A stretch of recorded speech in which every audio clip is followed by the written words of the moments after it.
Okay, sitting here with my boy DPAK, and I am now calling him another Austinite because he's officially moving to this area. Gotta happen. I hope it's okay if I say that on there. It's got to happen. Okay. The trajectory is clear. It's pretty inevitable that the move's happening. I'm here all the time. I'm visiting all the time. I'm working here. I love the people. Yeah. You're here. My boy Mickey Willis, the crew's here. Might as well get a place here. So many rad people have moved here recently too. I mean, there's a lot of rad people. Mark here Ober and I, we're mutual friends with Mark. You know him. Yeah, very Mark well. is here temporarily. Temporarily in air quotes. He and I were talking stay. last time. We were both staying here temporarily for a very long time. Yeah, exactly. And that's what happened with, I don't know if you know Mike Cardamone. He has the account called Don't Slap Snooze. I actually interviewed him about urine therapy. It was such an awesome episode. Love that. It's also because he's a comedian, so it makes it even better. But nice. He was also coming here temporarily. They and call me DPAK for a reason. DPAK. Man, you're such a multifaceted, talented dude, and this episode could go so many directions. And I'm pretty go every stoked direction. for that. Yeah, let's go spider. Let's go octopak. Yeah, octopak. Octopak. That's what they call me because I play all the instruments. You do. I asked you just before, and I've asked you a number of times, and I think you said you play all of them, 20 instruments. I won't say all. That's okay, but you could probably pick up instrument you've never played before. We counted over 20 something one time. What's something you can't play? I haven't messed as much with the woodwinds, for example. Okay, that's what but I could. I just haven't spent time with them. I feel like and this is not a me thing. I think in general, if we believe we can do anything, first of all, as a premise, I'd say that's a premise that everyone is willing to take on or could take on. Then we just go from there, and then we spend time practicing and figuring out and course correcting, like throwing a free throw. You throw a basketball and it's off, and you adjust. So if I was to pick up a flute, I would do the same thing. I would go, this isn't making sound. I would adjust it until I got sound, and then oh, now I got sound. Let me make the tone better. Let me course correct. Let me keep pivoting. And I think that's my application to learn anything. And I think if we just have that on, I think anyone can learn anything. Yeah, I think especially with you two, given that you have that muscle memory, at least when it comes to, I know these are not similar instruments in this regard, but they are instruments that you're using your mouth and you're using your hands at the same time. Saxophone, and I've seen you play that. I play saxophone, yeah. Yeah, and you're fucking badass on a saxophone. Saxophone, clarinet, those kind of things. Flute involves a skill of creating this blowing down the right way. Yeah. And I just haven't spent time with it, but I've blown into a wooden flute, made some sound. I just have to practice it. Yeah, and you got some instruments here that are tuned to 432. 432 is a beautiful. We can get into frequency for sure. That'll be epic. Yeah. So I think it's appropriate to start with your journey of coming into being an artist, because I know there's also some other threads we'll pull on with respect to health, sovereignty, and things like this. And I think a good starting point is that you were originally going into becoming a doctor. You were pre-med and then pre-law. So let's start there first. Yeah. So, quick summary, first generation Indian, if you can't tell, and grew up in Maryland. And I think the stereotypical path for a lot of Indians, which we were kind of joking about earlier, is the why is to be either a doctor, a lawyer, or an engineer, or computer scientist. And there's a ton of Indians that are pretty much all four of those. And we could summarize the reason being coming from another country, a foreign country, a third world country, to be successful, to build security, focusing on the dream. Those are kind of high profile, high prestigious jobs that create security, have good income. So I think it's a good percentage of those. So I was on that typical path of an Indian growing up. But a big part of our Indian culture is the riches, the arts. India is people, the Bollywood, all the colors. That's a big part of our culture is richness. So I grew up with all that. I grew up taught math at a very young age, Sanskrit, the ancient language of Sanskrit, to read and write when I was 4 years old, very young. The Bhagavad Gita, the scriptures. My dad's a Sanskrit scholar. And so I was taught all that stuff, but also my mom was an amazing singer. My dad was a Veena player.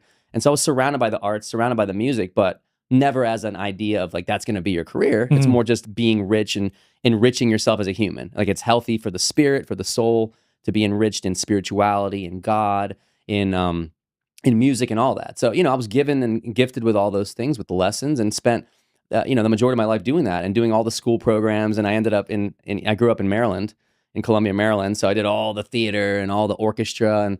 But I was kind of like the ADD kid who would sit in the orchestra, and after playing the Mozart line one time, which was beautiful, I was also bored and I wanted to create a new line on top of that line. And you're not supposed to do that in orchestra. You're supposed to play what's on the page. Everyone's supposed to play what's on the page. I'm sitting here coming up with new parts. And so I'm getting kicked out of orchestras left and right. I'm just they're like, you can't be in we love you. You play beautifully, but you have to play what's on the page. You got to And so stay I think, within this box. yeah, you got to stay within the box, and I think both are beautiful. I think I love listening to the orchestra, and if they were making up stuff like I was, it would be chaos. So I think it's good that exists, but I think that's not what I was meant for. Yep. And I noticed I was a little bit more of a writer, a little bit more of a creative, and so I was making up songs and doing that my whole middle school, high school, playing video games and trying to play the songs on the video games on the piano, the guitar. A lot of my musical background is in just listening to the things I liked and trying to figure out how to play them. Listen to Michael Jackson, singing Michael Jackson. She was more like a beauty queen from a movie scene. Like just doing these crazy things and trying to mimic like a monkey, like monkey mimicry. Yeah. That was a lot of my skill, like learning the skills and how to do that.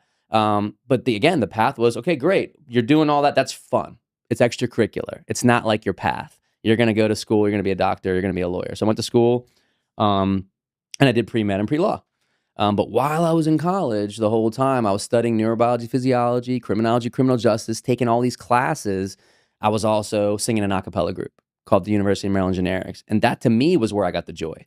And I was taking the classes and I was learning things in the brain. It was all like left brain. It was all going great and all that kind of stuff. But then something felt good on the weekends singing in the a cappella group. And so I would do that. I'd perform on the weekends, and it was an amazing experience. And the joy I felt from that felt more fulfilling than what I was taking in the classes and learning about the body, which I loved learning. I'm glad I learned about it. I still have a lot of knowledge in that. But the feeling of going, hey, we're going to perform on this weekend and everyone's going to feel the joy. I'm going to feel the joy. There's this now Tesla spiral of torus field energy of joy being shared, joy being received. Now we got this circular field happening. We're generating a field. I was like, music's a field. And then you start learning about sound and magnetism and going, oh, fields. Everything's a field. And then you start learning spirituality and go, oh, the aura's a field. And you start seeing the parallels of fields. And I was like, you can do this with music. It's almost like being a wizard of love. And I can just go out and like do this, and people are going to feel better, and they're going to have a healing, joyful experience. And I remember loving Michael Jackson and listening, and like that changed my life, and listening to Radiohead and Coldplay. And I knew that I was receiving. I was like, I want to give that. So that's sort of where I shifted from, the path. And I did finish. I finished my neurobiology, physiology. I did my criminology, criminal justice. But after I graduated, I decided to become an artist and came out to Los Angeles. Do you feel that there was a piece of you at that time that had this like conditioning that comes in, let's say, high achieving families within the normie world, so to speak, of, okay, even though I feel like this is not my path, when I look at society or when I look to my parents, they're telling me that this is the best path to take so you can get a good job and then you can save and then you can retire early, blah, blah, blah, that whole typical paradigm. Was there a piece of you that, despite feeling at odds with that, was sort of being pushed and conditioned to continue doing those things? Yeah, I mean, I think it was there culturally. I think I was blessed that my parents weren't as military about that. I know a lot of other Indian kids that I grew up with had a little bit more of a strict pressing, like, this is what you have to do. I think and I'm grateful to my parents for that. But I think culturally there was a lot of pressure. And I think the idea of that comes from a good place. It comes from surviving, comes from security. But I also realize it comes from scarcity. And scarcity consciousness versus abundance consciousness has been a big theme of my life. Like, am I doing this to survive, or am I doing this to thrive? Am I doing this because I'm in scare city? Scare, the word scare is in the word scarcity. Scare is fear. Or am I doing the abundance, which is I'm just shaking. I'm doing my abundance, which is like I'm in abundance. I'm not in fear. I'm doing this because I'm passionate to do this, because I love to do this, not because I feel like I have to do this to get by. And I think that became a theme of like how I gauge all of my decisions. Is this decision I'm doing right now, and in a given day, that we're all going through both. It's not like now I'm abundance guy, or I think in a moment, like even when you're driving your car, you're making a decision. Am I let me get in the lane early. I want to change lanes early because I might not make it. That's a scarcity choice, but it's also from security. So I don't want to label things as good or bad in this case, because it might be good to be safe and make your exit. Right. You know what I mean? But at the same time, am I making this choice in my career because I feel like I need to make rent next month, or am I doing this because I'm going to be able to expand my legacy and purpose to serve the planet, the humanity? Right. And those choices are different choices. If I did this, if that both led me to the same choice, I'll do it, because now it's a win-win. Now I'm going to make my rent and I'm going to serve humanity. But if I'm doing it just to do that, now I'm compromising my integrity. I'm compromising who I am. And so that's where that's kind of the long answer to your question is like, I think little by little, I started getting more military with myself about making sure my decisions were coming from abundance first and trusting and having faith that that would lead to the abundance of the things and the little things and the rent and the logistics happening. And I think that started working out. And I think that's been a good gauge of like just feeling and dropping into the body, tuning into intuition, which is like tuning, vibration, and all these kind of things, and getting in tune with our intuition and seeing that as the more we're aligned, we're following a line that's in front of us of infinite possibility. But now we're following a line that's actually leading us like the yellow brick road to the next destined thing on our path. And I started noticing things just started unfolding in a beautiful way by doing that and by not coming from scarcity anymore. Why do you think you had the wherewithal at that point in time to understand that, okay, despite this conditioning that I'm feeling, I know that this is the path for me? Because a lot of people, because that conditioning is so strong, especially again in the high performing, again in normie context, not that that's a bad thing necessarily, because it can lead you to a good place. I went to West Point, it's led me ultimately to here, which is incredible, right? Perfect path. But a lot of people sort of have that feeling arising within them that I'm out of alignment. This isn't in alignment with who I truly am. Whether they name it exactly that is another case. I don't think that's always the case, that they name like this is not in alignment with who I truly am, but they just feel that something is off. But because of that conditioning, they continue down that path. Why do you think you had the wherewithal to understand, no, I can't continue with this? Good question. And I've still been trying to figure out how I ended up like this. And I think there's I look at different pieces. Like when I was super young, I was an only child. I was kind of rebellious. When I was being told not to do something, I had the inclination to go, why? And I think asking why just kept on leading me to being more connected to something versus just taking things for granted. Yeah. I think that's been a core part of my personality that from a young age leads to like questioning things in an older age. Like, so if I had that feeling, just like you were talking about, a lot of people might have that same feeling, but may not listen to it. I think because I was conditioning myself to constantly ask why over and over again, I would ask myself, why do I have this feeling right now? Even in an adult age. And that led me to going, and also feeling it, really listening to that feeling.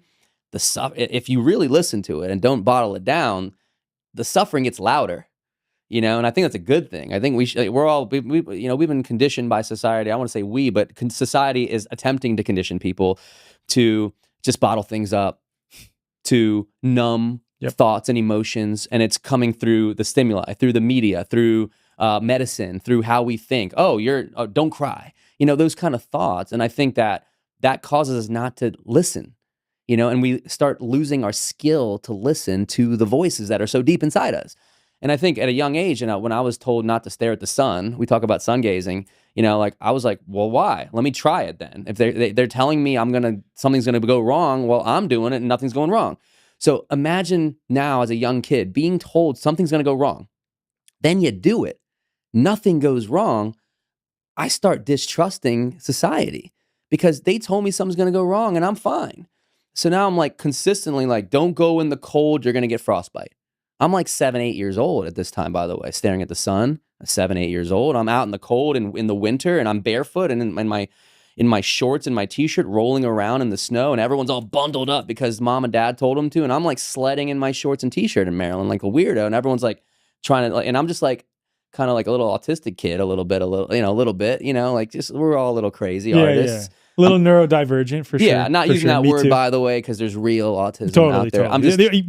He's very aware of the clear difference between an adult who's still in diapers and all those things versus like the slang way, just the way you use the word retarded and stuff. 100%. I like words to be used in their fun way. Like, that's gay, like whatever. Who cares? Like, exactly. Because words, it's about the intention. Exactly. And my intention is pure and childlike. Yeah. And so as a childlike kid who was a little bit spectrum crazy, playing in the snow and staring at the sun, and now I'm barefoot and doing all this stuff. And all the things I was told, teachers said don't do this, doctors said don't do this, parents said don't do this, all these bad things are going to happen, and they're not happening. In fact, I'm feeling better. That's making me go, something that's being told on a massive level seems like a lot of fear that's the opposite of the experience I'm directly having. You know, you can listen to them and be like, well, science said this and science said this. I would call it scientism said this, scientism said that. But I'm actually having a direct experience right now that contradicts that. Why should I listen to the thing that's theoretical or to the actual real experience I'm having of being fine in the snow in my shorts, or being fine staring at the sun and actually feeling more energy for some odd reason? Mm-hmm. Like, you know, if I had a headache in the morning or something and I wake up and I stare at the sun, it goes away. And if I breathe a lot of things are better. You know, and it's like things like really got simple, just being kind of like an animal. Mm-hmm. And you start to think about like, what's an animal do? An animal's very much caught in their intuition, their instinct. That's why they're able to Jedi their way down a mountain, you know, at like 100 miles an hour. Like a deer is just flying through the woods, not hitting it. You know, if their mind was distracting them the way humans are, they'd slam into a tree. But because their mind is moved out of the way, which is sort of the point of meditation, is to get us back to being an animal in a way where we're tuned into like our Jedi superpowers. Mm-hmm. So that's the kind of stuff when I was a kid I was focused on, is like getting back to being like a wild animal and how badass an animal was. I was just noticing like a monkey swinging from a tree. I'm like, let me do that. You know, and then I noticed like the more I just trusted and did it and didn't let the doubts of the mind come, and it's almost like they're claws. It's like the mind's a claw trying to pull if the mind wins, if the claws win, then you might actually fall from the tree. You might actually not be in your mastery in that moment because now the mind caught up with you and pulled you back. But if you can manage to be ahead of that thing while it's trying to pull you, you can be doing perfect motions just like any animal. And I noticed that. I was a tennis player. I was a pro tennis player. I was doing USTA ranked tennis. And I noticed that like when I got out of my mind, I was hitting the best shots ever. Yeah. And then you grow up and realize that's what all of spirituality is trying to teach. That's what meditation or Bruce Lee, don't think, feel. All of these messages that come from every culture, from religion, spirituality, sports, the masteries of every top violinist, musician in the world. When you get to the top of anything, the mastery level is about getting your mind out of the way and tapping into total connection of the body, dropping into the body. And so that's like kind of the long answer to your question about like what's going on now in an older age is like listening to my body. Mm-hmm. I feel like the suffering when I'm not on my path. And instead of ignoring it, being like, oh, it's all good, I just got to go back to my job. I'm like, no, that hurts. And I want it to hurt. I want it to hurt because that's a signal, just like quote unquote sickness, which I don't believe in. I believe in signals and symptoms being messages. I get the same spiritual message or the mental message that's telling me that's not what you want to be doing with your life right now. Yeah. And instead of ignoring it and being like, well, I guess I just got to go pay my rent. I'm like, no, I'm going to listen to that. I'm going to suffer and I'm going to feel the pain of that. And that's going to move me into a better action if you actually listen to it. And that's what I just started doing at a young age with the sun gazing thing and with the thing. And when I got to college, I wasn't feeling right in my body. I'm doing pre-med and pre-law, but I feel good when I'm singing the song, when I'm talking to people on an interview like this. Yeah, music, rock and roll, baby. I feel good when my guitar slammed on the stage. You know, I just feel good in the moment. Yeah, and I think we all feel good in the moment. I think everyone feels good in the moment because why? Because we're like a little kid, we're like a little baby. Because little babies are in the moment and they feel really good and they're energized and they're like wah, wah, wah, and they're like laughing and they're crying and they're doing all kinds of crazy stuff like those little operation dolls. Like, and they move through emotions like that because they feel them to completion. Yeah, because it's in and out. Yep. And it's like, if you think of your body like a pressure cooker, when you're putting stuff in, it starts filling up. And then when it wants to get out, you just let it out, right? And as we're conditioned by society, we're bottling in. Well, what happens? It starts filling up the pressure cooker and now it's not releasing. And so we're getting emotional stuff building up. We're getting mental stuff building up. So now our thoughts are building up. And then we're getting spiritual stuff building up. All the stuff, I'm using the word stuff very loosely here.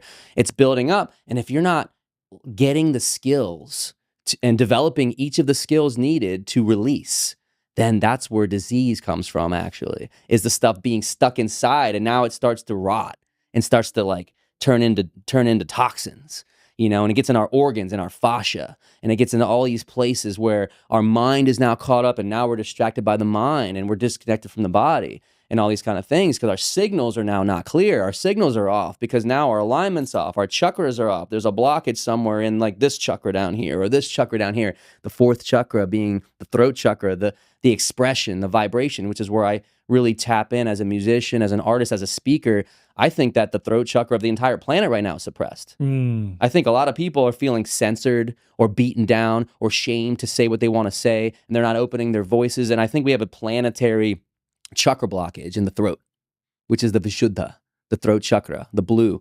And I think that's where there's a massive blockage. And I think that's part of my mission now is going, oh, I'm seeing this blockage. Let me do what I can to encourage opening up of that release of the healing, whether it's through like just like getting your voice out, or through just speaking online and not worrying about what other people think. If you need to talk about politics, just get it out. Like all that stuff is just like insecurity buildup, because like that's where all the cancers are coming from. That's where the disease is coming from. It's like everyone's just like literally suppressing stuff because we've been encouraged by society to do so. We've been shamed into doing so, and it's leading to disease. So I think the pressure cooker model is like we can get into that more. No, that's great. I want to get into the pressure cooker deep. And I think ultimately at its root, it's that we're feeling like it is unsafe for us to fully express ourselves as us, who we truly are. Yeah. That's it. Identity. Yeah. Which is a whole nother rabbit That's hole. a whole, we were talking about that yesterday on the phone. Like, oh man, we could talk about that as it pertains to like the truth or identity, and even the subsets within the sort of truth, health, and freedom space, which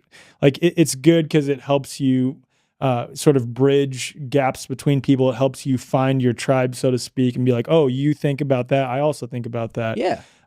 Let's set that aside for a second. Yeah, that gets into attachment, which is also spirituality again, which in Buddhism, attachment creates suffering. So it's like it all loops back to the same thing. Totally does. It's all comes full circle. All connected. It is. It's all connected.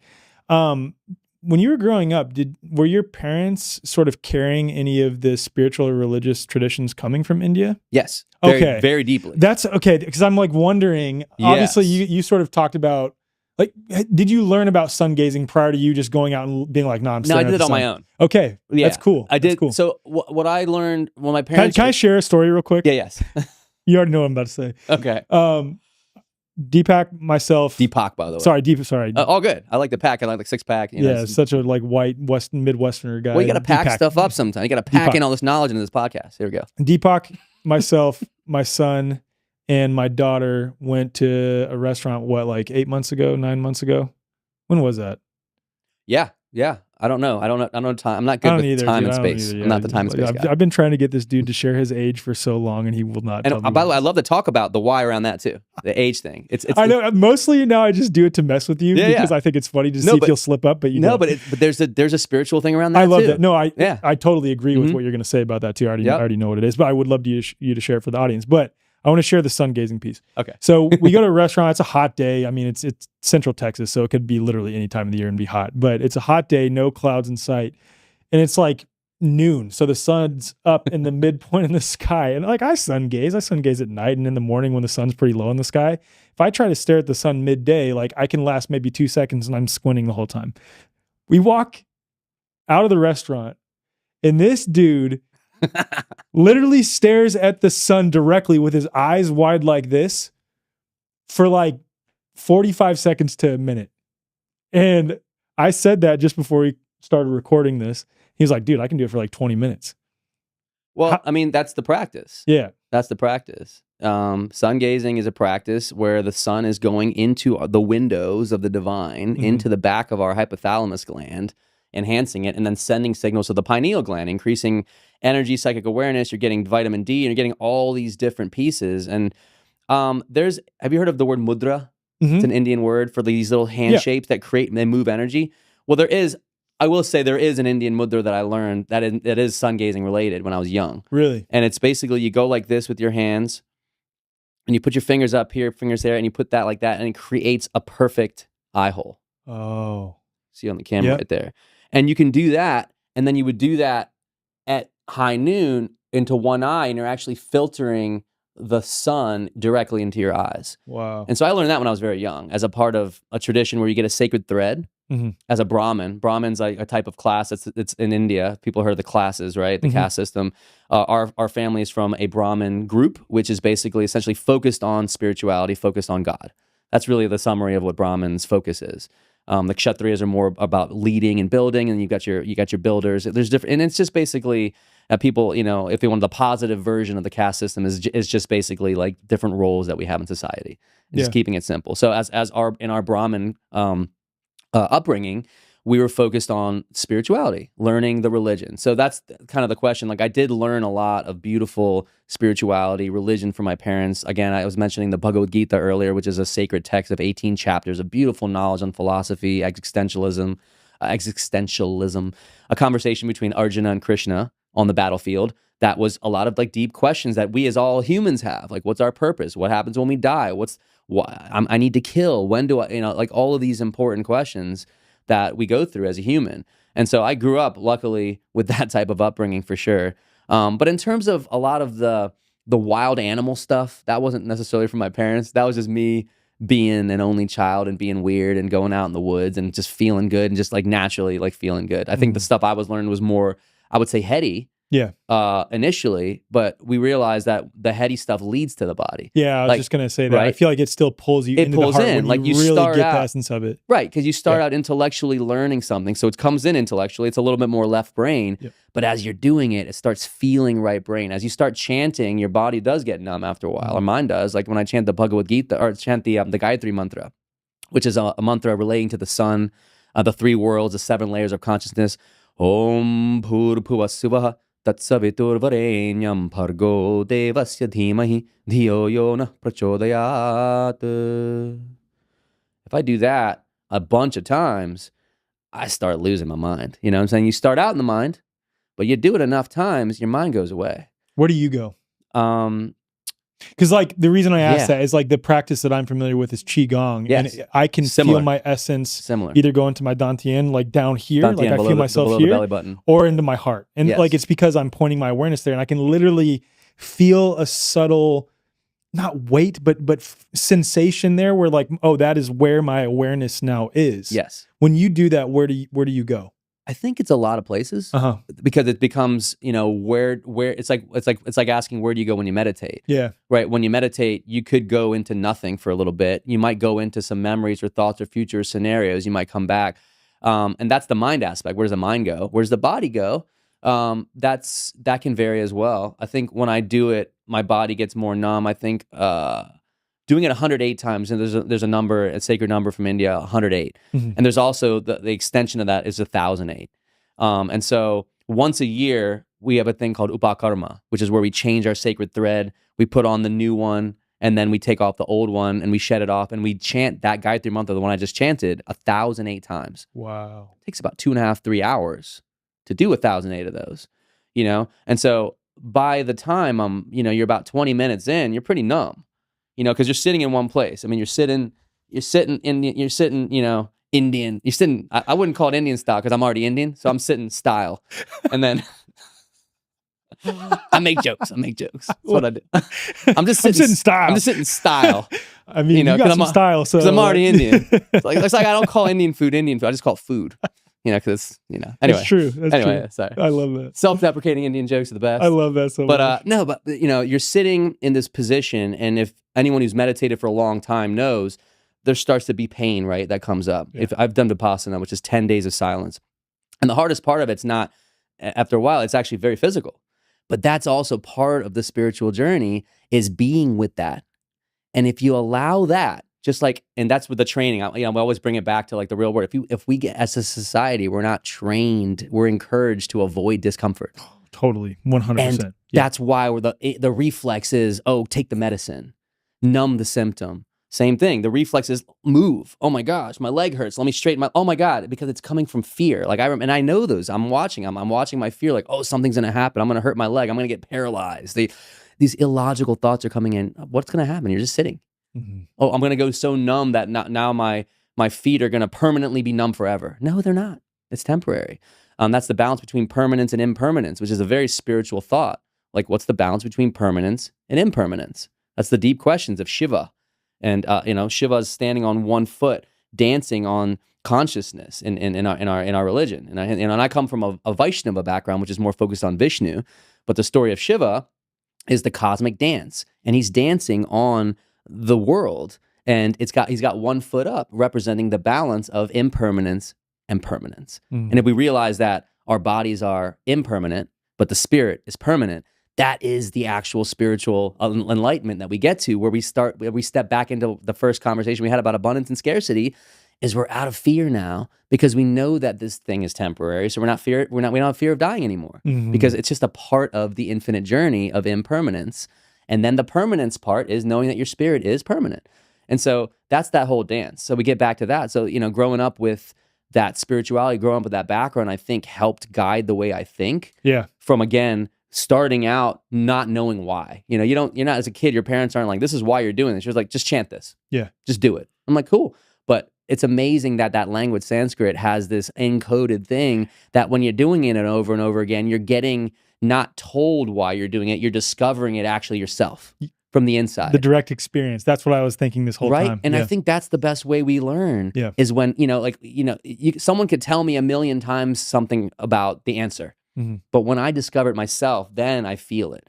It's almost better that your parents were like, do this rather than do this because X, Y, and Z. Just do this. And then, I may not have discovered the why till I was 20, for example. Yeah. I might have been literally that old. I think, 17. I remember in middle school being like, I don't want to do this anymore, and rebelling and getting mad at my dad and all, and doing that. And my dad was very patient. I look back going, wow, what an amazing father, what an amazing mother, that they just allowed me to go through my child journey. Didn't interfere with it, and that journey included rebellion, and including doubting, including questioning my lineage and my parents and what they're doing and why. That's part of the journey, so that I could discover the amazing thing later, and then really love them that much more and appreciate them later. I love that, man. I want to get into your journey as an artist, like becoming an artist, especially. But I actually want to put a pause on it because you just pulled on a thread that I think is really interesting to talk about. We dance, baby. We dance. Yeah, exactly. And I'd really love to hear your thoughts on this. So you talked about how, and I'm going to sort of paraphrase, that these practices, as this pain comes up in your body, if you literally just sit and be with the pain, you get to an eventual point where you realize, oh, that pain is not me, and this body is not me. This is not who I truly am. Now, when taken to the ultimate position on that, you might wind up becoming like a monk or someone who sits in a cave and meditates forever. And I think that the earth needs that needs those nodal points of people who that's their path. That's what they do. They're not immersed in society because they're acting as a very strong, coherent field. Now, I would say for me, that doesn't feel like my path. And for some people, that might look attractive really because they're using that as an escape to disconnect from society. So what I'm getting at is, how do we take the knowing that we glean from experiences like that, oh, I am not the body, and turn it into a more full and complete life here in the body, like talking about that difference between permanence and impermanence. Like it's right. It's a paradox, duality, non-duality. Like, yes, fundamentally, I think this realm is a realm of non-duality. There is only one thing here. Yes. But this illusion of separation is here. It's very apparent and it's purposeful. I think we're supposed to experience it. Yes. What I'm getting at is, how do we live a more complete life here in this illusion of separation while fully recognizing that you and me are very different flavors of the one thing, without using that sort of understanding as an excuse to escape the body and bypass and just, oh, everything's all love and light. You see what I'm getting at here, right? Yeah. Yeah. Yeah. And I think that's where like listening comes back into it. It's like, everyone, we all are coming from the oneness, but now we're split into infinitely different, unique pieces, individual pieces. You're here, you're on the show, you went to West Point, you did the thing that led you to here, right? Because regardless of all of it coming from one, it still appeared in infinitely different locations with thus different paths, which led to it. And so I think the deeper question, I would say for everybody, including myself, would be back to the same thing, abundance and scarcity. Am I doing this thing to escape, which would be scarcity? Am I doing this thing because it feels like alignment and it aligned with purpose? And that's where it's like really trusting and listening to that deeper place. And we get into the thing like a calling, like it's a calling. And everyone has a different calling. And that's where we get into micro versus macro, myopia, or like a smaller pocket. Like my calling, if my calling was like, oh, I just feel really called to go toil the field and go farm in the field, which, by the way, I do feel called to do that also as a part of my macro. But then I want to share about it to the world, which is the macro part. So I want to do the micro, I want to experience it, But then a calling in me, something is in me that feels like I just want to yell this out to the whole world. If you have that calling, then do that. But some people are like, don't have that calling. And that's something you just got to listen to for yourself. Like if you feel like you want to get the message to the world, you and I are aligned. We're looking to reach the world, which is why we're on a podcast and we're on stages and doing things. But someone else, that might not be what they really feel like is their calling. And so they might, like you mentioned the monk example, a true monk example, not an escaping monk, but a monk that's like, I think my calling is to go inside and sit inside. And when I'm in space, which is the ether, I'm getting a whole ether conversation, by the way. Yes. Ether all day. But when we're in the ether, the etheric realm, which is the space between the space, which is literally everything but this small little piece of matter that we happen to believe is real because we consciously manifested it through our belief in something solid. Now you're talking my language. Yeah. Knowing that it's not actually solid, that if you zoom in with the electron microscope, apparently over and over again, all you'll find is more space. Side conversation. The conversation. Yeah. But like the monk is going into the space. When you meditate, you're going into the ether. And if that's the calling, they might be able to move some mountains in there. Yeah. From the woods. Yep. That we may not be aware are happening, but they might be doing some crazy moves. They might be actually they might be part of holding the field together that we're sitting in. A real world example of that, just real quick, keep that train of thought. The Kogi people from Colombia, that's literally what they do. They like keep the energetic alignment barriers, the thread that they lay in Colombia. Yeah. And we have no, like, I believe what they're doing, but I have no concept of exactly what is going on with them. But I guarantee you, I'm willing to bet large amounts of money it plays an important role in keeping the energetic structure of this realm intact. I believe so. I believe there's like indigenous energies around the world that are praying together in ceremony. And there's a whole thing around critical mass and strength in numbers. And, there's a scientific study that shows 100 people meditating, 1,000 people meditating, 10,000 people meditating, actually creating a ripple effect on the environment, like lower crime. So I spoke about this at Confluence. It's so funny you bring this up. Nice. So perfect. So synchronistic, and of course, right? Yeah. Because the reason I brought this up is I was at Confluence or at Music and Sky. Like you've been to Confluence and Music and Sky, so like the field effect that is created there is palpable, where you're really beginning to remember who you are, which is something you can't name, something that the moment you name it, it's not it. It's something deep within you that you feel, right? Which I want to get into, by the way.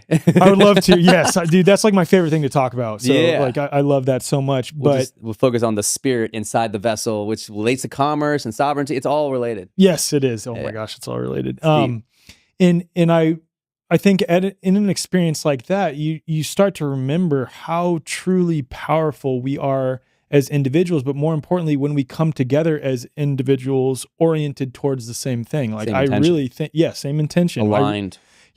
Focusing our thought energy on one thing together, like that creates ripple effects through the ether that I don't think we can truly understand how important and powerful we can be in those instances. And here's some examples of that. Right.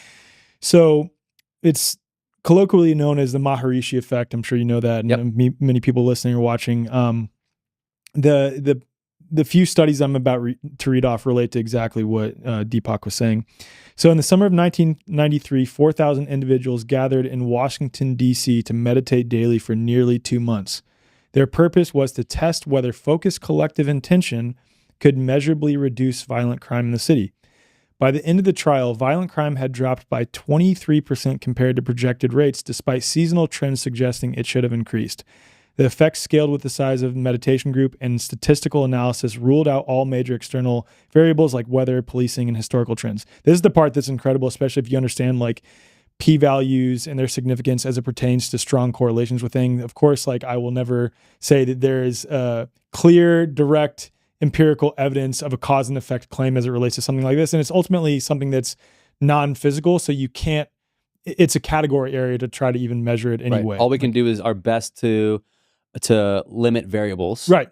And then from there go, okay, this comparison versus this one, when the only difference is the meditating, for example. Yeah. And if that's isolated, then at least we have a p-value on a line that shows standard deviation being closer to being directly by this, but without stating it as official cause. I can tell you were pretty good at math. I don't know anything about anything.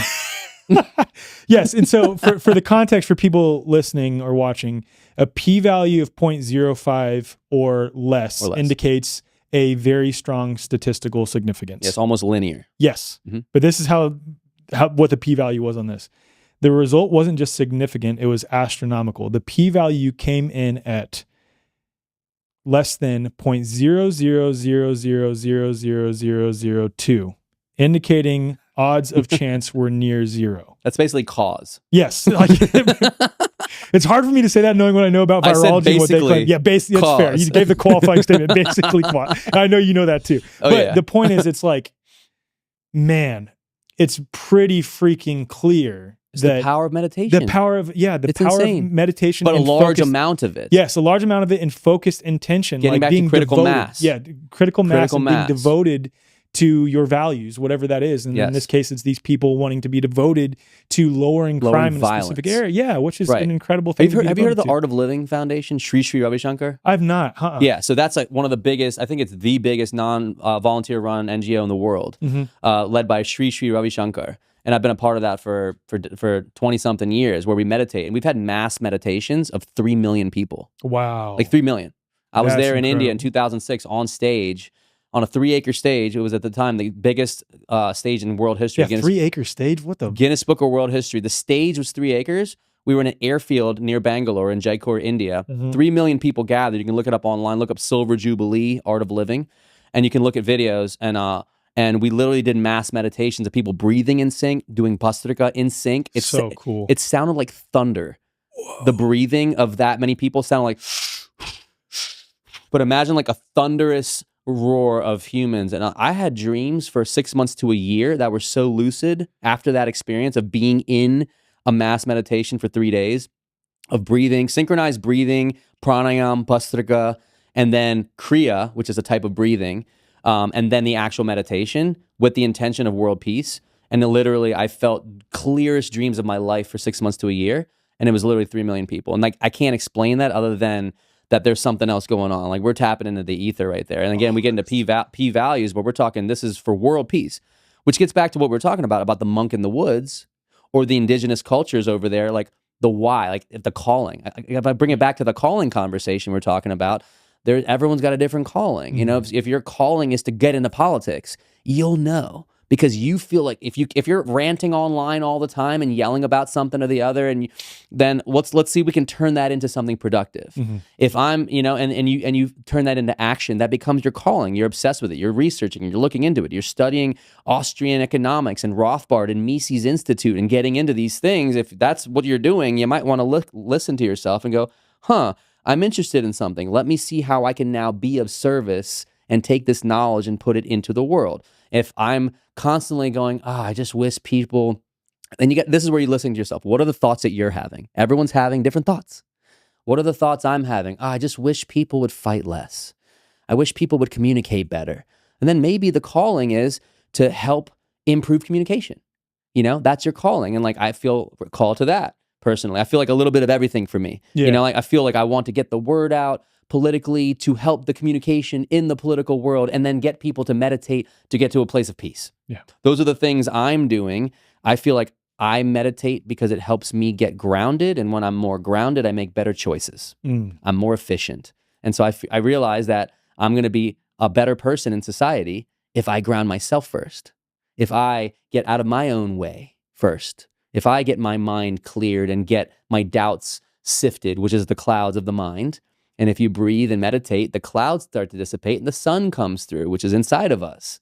And you get a clearing. And really the only thing in the way is our own mind, which is very cloudy. And if we do the work in order to clear it, which is breathing and meditation or landmark education or these different types of ways of hitting all of the aspects of clearing the cobwebs or the clouds, the light within gets to shine back out and our intuition wins. And now instead of having infinite choices of confusion, what do I do? What do I do? It becomes pretty clear. It's clear. The one choice starts to start happening over and over again. Yeah. And so, and that's kind of like the really deep answer to that. Like, what do we then do if we, like everyone's gonna do something different. Like, if I'm feeling like helping improve communication is being a bridge between one side and another side, and that helping inspire curiosity could be a possible way to help humanity, then I'm going to talk about that on these podcasts and in my shows.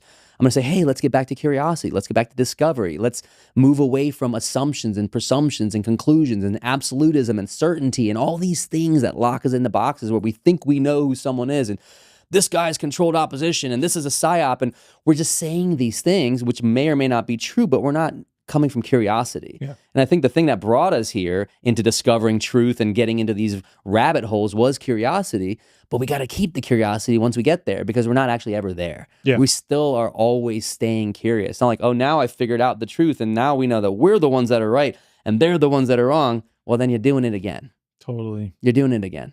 Totally, man. You know, and now we have all these divisions and infighting and all this and that. And we're like, we're judging someone else because we're judging their intentions based on they did something that we've now gotten to this discovery.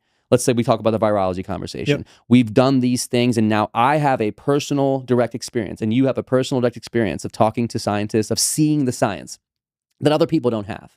And so we take for granted that we have it. And now we look at someone else, like someone we know in our community that's also in the freedom community, but they're talking about it in the old way. Mm-hmm.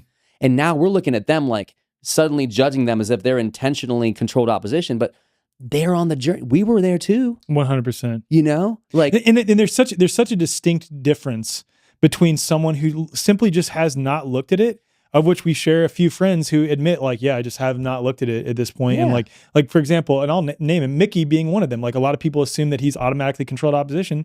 My experience of Mickey when I see him in person is he's a good dude, and he just has not. I think you would admit this, made the time to look into this issue, but he is curious. He's called me a number of times like, hey, so I'm interviewing these families who are dealing with this so-called measles outbreak. And what's your take on it from a no virus perspective? Like, how would this make sense? And like, I explained the whole thing to him. He's like, huh, it's interesting. I haven't thought of it like that. Okay, thank you so much. And then because like, he is curious. He's very curious, right? Yeah, exactly. And he's producing like 50 movies at the same time and doing a bunch of stuff. And like, you got to understand, we're all focused on the thing that is applying to what we're doing right now. And so if you're focusing mainly on no virus and he's not, then it might take a little longer for that message to get in there. Same thing. I'm friends with Del Bigtree. I'm friends with all of them. And I'm close with James O'Keefe and everybody else that everyone's judging as this. And the reason I went to become friends with them was to figure out really what's going on. Because I'm hearing things from people I know. They're calling them these things and naming them, but do they really know? Well, I went and found out, and from my personal experience so far, that I don't think they're controlled opposition or any of these things. I think they're, just like we are, focusing on the thing that they're the most passionate about. Yeah. And it might not be the thing that I'm passionate about. And just because they're speaking in this other language doesn't mean that they're intentionally doing something misleading. They're just speaking in the language that's still the known language. And on the word virus, what does virus mean? Poison. Means poison. Yeah. That's what it originally meant. They would say it's an obligate intracellular parasite consisting of a proteinaceous coat surrounding a core of genetic material. Exactly. Which is a modern revamp, but it just means poison in Latin, and it also involves snake venom. Yep. Right? So if we get into that, then we can say viruses are real again. You know, we just say it from the perspective of, from the original core definition, poisons are real, therefore viruses are real. Then we can at least not get caught up in, well, they said the word virus, you know, therefore they're controlled opposition. No, well, maybe they actually, Mickey knows it means poison at this point. So he's not using it he's actually using it from closer to what we would say now, from the no virus perspective. On that note, on the flip side of that, and that's what I was going to say, there's a distinct difference between people who just admittedly have not fully explored this paradigm yet, and which is fine. Like there's nothing wrong with that, because again, we were there too. On the flip side, I'll just speak for myself. I like to give people the benefit of the doubt until they show me who they are. And I'm not going to name names here, but there was an instance where I know someone came to one of my presentations and then was also in a couple of email chains being shown details on the Perth group as it pertains to HIV/AIDS, like showing how far back the whole no virus position goes. And then they go on another podcast after being exposed to all this information, the truth about the no virus position, and have the nerve to say, oh, the no virus position is some fringe thing that started with this guy in Canada recently. It's not anything to be taken seriously. Right. And when someone does that, that's when I'm like, okay, that's... No, because now it's not an assumption of intention. Now we're seeing the action. We're seeing the action. Exactly. That's all I'm getting at. Yeah, that's no, all I'm totally agree with you, man. I'm not saying now, you know, once you've seen something that's a clear thing, then now we can come in with our judgments and our things. Well, and even like for me, I guess the old me would have doubled down on like trying to expose that person, but I'm like, oh, okay, now I just know for me, that's not someone that I want to relate to or interact with. I'm going to continue doing my thing. Right. Like, and I still might have curiosity about why they did that too. Right. And it could have been like a human but ego it might be thing. from afar. Yeah, exactly. And it might be, maybe it's their insecurities. Maybe they're trying to fit in. Maybe That's they're my trying to point. people please. I mean, I'm saying Exactly. there's still, it doesn't mean I have to work with them. Totally. I still might feel betrayed, but Yeah. I can still have compassion. Yes. That's all I'm getting 100%. at. But I may not want to work. I might want to keep them over there. Yes. Because I'm like, I might have compassion for them doing this thing, but it's also maybe they're doing an evil thing. I'm like, Totally. in another example, I have compassion for people that are doing bad things in this world. I don't want them near my kids when I have them. I don't want Same. like the rapist and the pedophile near my people. And I definitely would like to hold them accountable. And I have compassion for whatever pain they have to go through to do such a hurtful thing and to cause harm. I'm going to have compassion from afar and get away from me. And if you come near me, I'm going to do something. Right. I will Perfect protect balance. myself. And if that means I have to kill, then I will. Last resort. Yes. Ahimsa, nonviolence, is first principle. Doesn't mean we just sit there, Right. when our kids being attacked. We're not pacifists. Right. Exactly. Right. Yeah, So it's the same just way I look about at it. knowing, again, who you are. It Yeah, comes knowing back who you are, down man. to like the spirit Yeah. inside of the body that is not us. We have a body. We have a mind. The reason we use the word have is it's possession. It's a thing that whatever I am has a mind. My thoughts. We say the word my. We qualify it with the word my for a reason, meaning that we aren't the Who body. is the my? Who is the Who your is when the you say my? your body? Yeah, Right. Who is that? the... And that's the deep question. Yeah. And then we get in. That gets right into the sovereignty conversation of like, are you the person that's in the Uniform Commercial Code, an individual or LLC or a trust or a corporation or any of these public fictions? Like, no, I am identifying as that corporate fiction. I am here as Deepak I'm acting as Ramapriyan. the agent of, or like, I am here as Deepak Ramapriyan, third-party interest intervener, here to settle all claims and damages for collaterals for the defendant, public fiction, Deepak Ramapriyan. I mean, you get into that, but then you realize the I, again, is the spirit that is moving this pawn piece of a corporate fiction around, which is a social security or a birth certificate, which is birthed at the doctor, which is also a boat birthing at a dock, which is then going from maritime law of the sea to common law of the land. And it's birthing out of the womb, which is the water sea. So we're coming out of the sea, we're birthing into the dock. But who is the I? It's the spirit now carried inside of a body vessel that now has a mind, which now got a certificate of live birth, which then was given a corporate fiction 9-digit number of a person with a social security number, and then on all those kind of things. And if you realize once you start knowing who you are, that then you're not a victim to the thing. and You're not an empowered being, a spirit empowered being driving the ship. And you're navigating the ship, not just steering the ship. I love this analogy because everyone's like, well, what do I do? If I'm thinking about my future, then I'm not in the moment. Yes, you are. If you are recognizing that macro is guiding the moment. That's all macro does. So you can be in the ocean, and if you're in the middle of the ocean, you're just steering the ship, and you're steering, and you don't know where you're going, you're just steering. You're always steering regardless. We're always steering our lives regardless. But if you zoom out for a second, you might navigate your ship. And now your moment has a purpose. That's what zooming out's about. That's what meditating's about. It's like finding your purpose is zooming out into the macro every once in a while. And that gives you guidance to what you're going to do. And then you're back in the moment, still in the moment, not distracted by the past or the future, not caught up in the fear or the regret. And you're in your present moment navigating now your ship towards a divine calling, getting back to the calling once again. Because then I'm going, oh, I would love to create an impact like the mass meditation. I would love to create more peace. I would love to create better communication. I would love to bridge the divide. Those are macro level thoughts. So how do I do that now? Oh, let me have a conversation with Alec on the podcast that's going to get to millions of people about this. Or let me get on stage and say this one line about, hey, everybody, let's all love each other. I mean, like, let's sing a song, Together We Rise, which I'll do for you on here for sure. Let's write a song about unity, because that could have a ripple impact on a macro level. But where did I write it? In the moment. In the moment is where the action happened that navigated towards the bigger picture.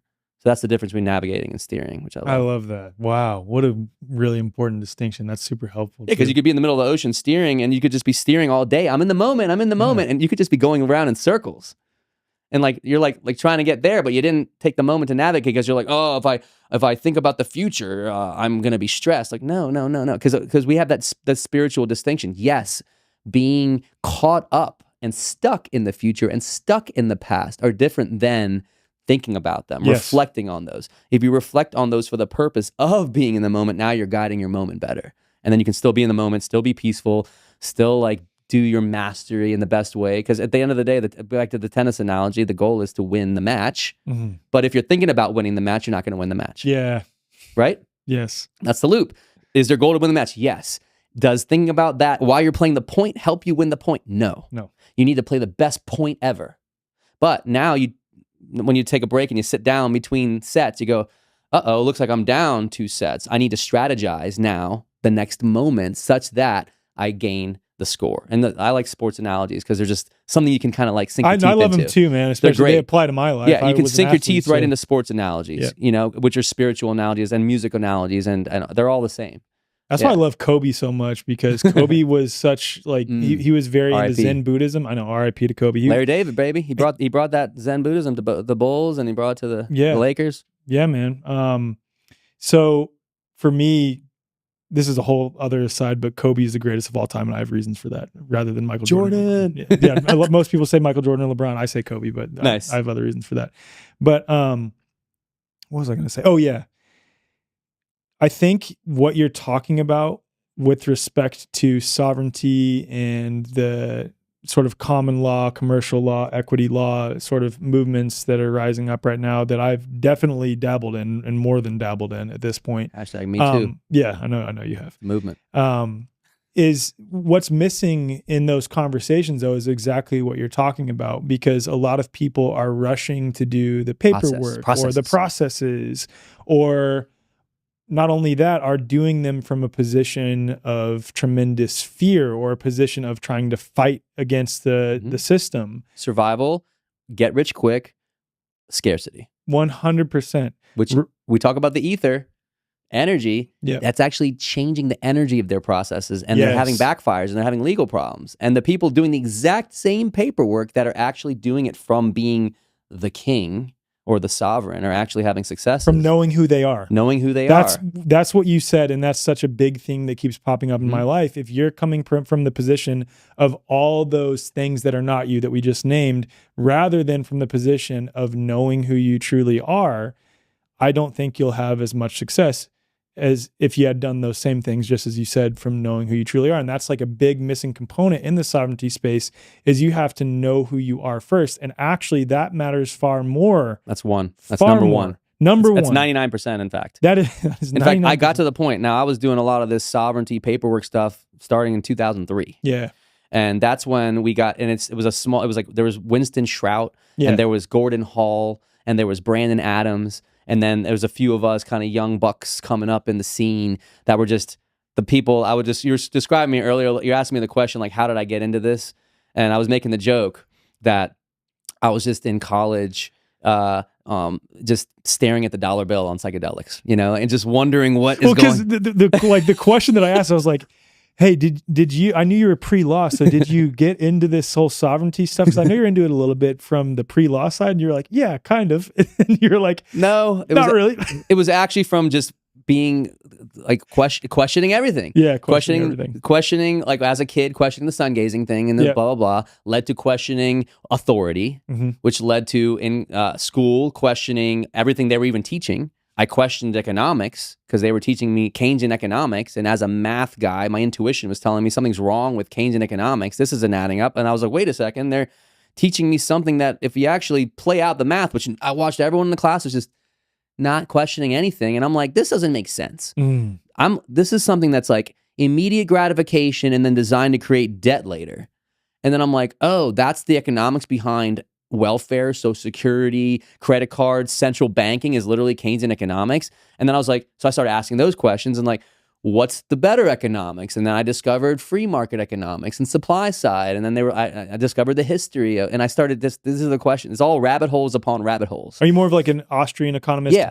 So I get into Austrian, I got into Mises and Rothbard and, the Ron Paul school. I figured you were because I knew you were voluntarian. Right. Voluntarism. And then, which is like, get into, Lysander Spooner, Yep. and like all these great philosophers that I was, learning about. So that's what led me down the rabbit hole. In addition to staring at the dollar, I always make the joke because I was just tripping, staring at the dollar bill, and it's like all these things and the pyramid and the eye, and I'm like, I just want to know what it meant. Yeah. And you ask the question what it means, and you just keep asking why.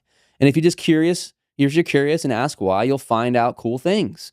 And you just dig down a thing and you find out about that and the typical path of the zeitgeist and the Freemasons and the thing. And then you laugh at yourself later looking back because you're like, oh, I figured it out. And then you go back and you realize that was just like a little baby. It's all kindergarten. Yes. And that led to like a lot of the sovereignty stuff because it led to like, oh, wait a second, there's this crazy thing, admiralty law, maritime, common law, and birth certificate, and like these rabbit holes of the social security card and looking at the back of the and seeing the red numbers. And it's like, what? And I was asking why again. It's like literally so simple. Asking why. Why are those numbers on there? And you start out and it's like, oh, a bond. What's a bond? And you type it in. What's a bond? What's a promissory note? And then I discovered the UCC, the Uniform Commercial Code, in like 2007. And then I started reading it, and I was like, what is this? And I asked the definition, and I think it's the definition of a person. And I think I was covering it like 10 minutes ago on here. You did. A person. I always thought a person like I'm a person. And I'm like, what? A person is this, this, and this. And if you think about this, when you're driving down the road in a carpool lane, it says 2 or more persons. And I'm like, oh, a person is an individual, a trust, a corporation, LLC, meaning I can ride in the carpool lane knowing that I've got an LLC in my car for my company.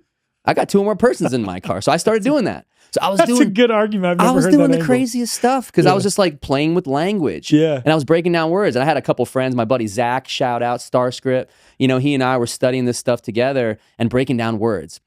And it always came down to asking a question. As long as you're asking a question, you're good.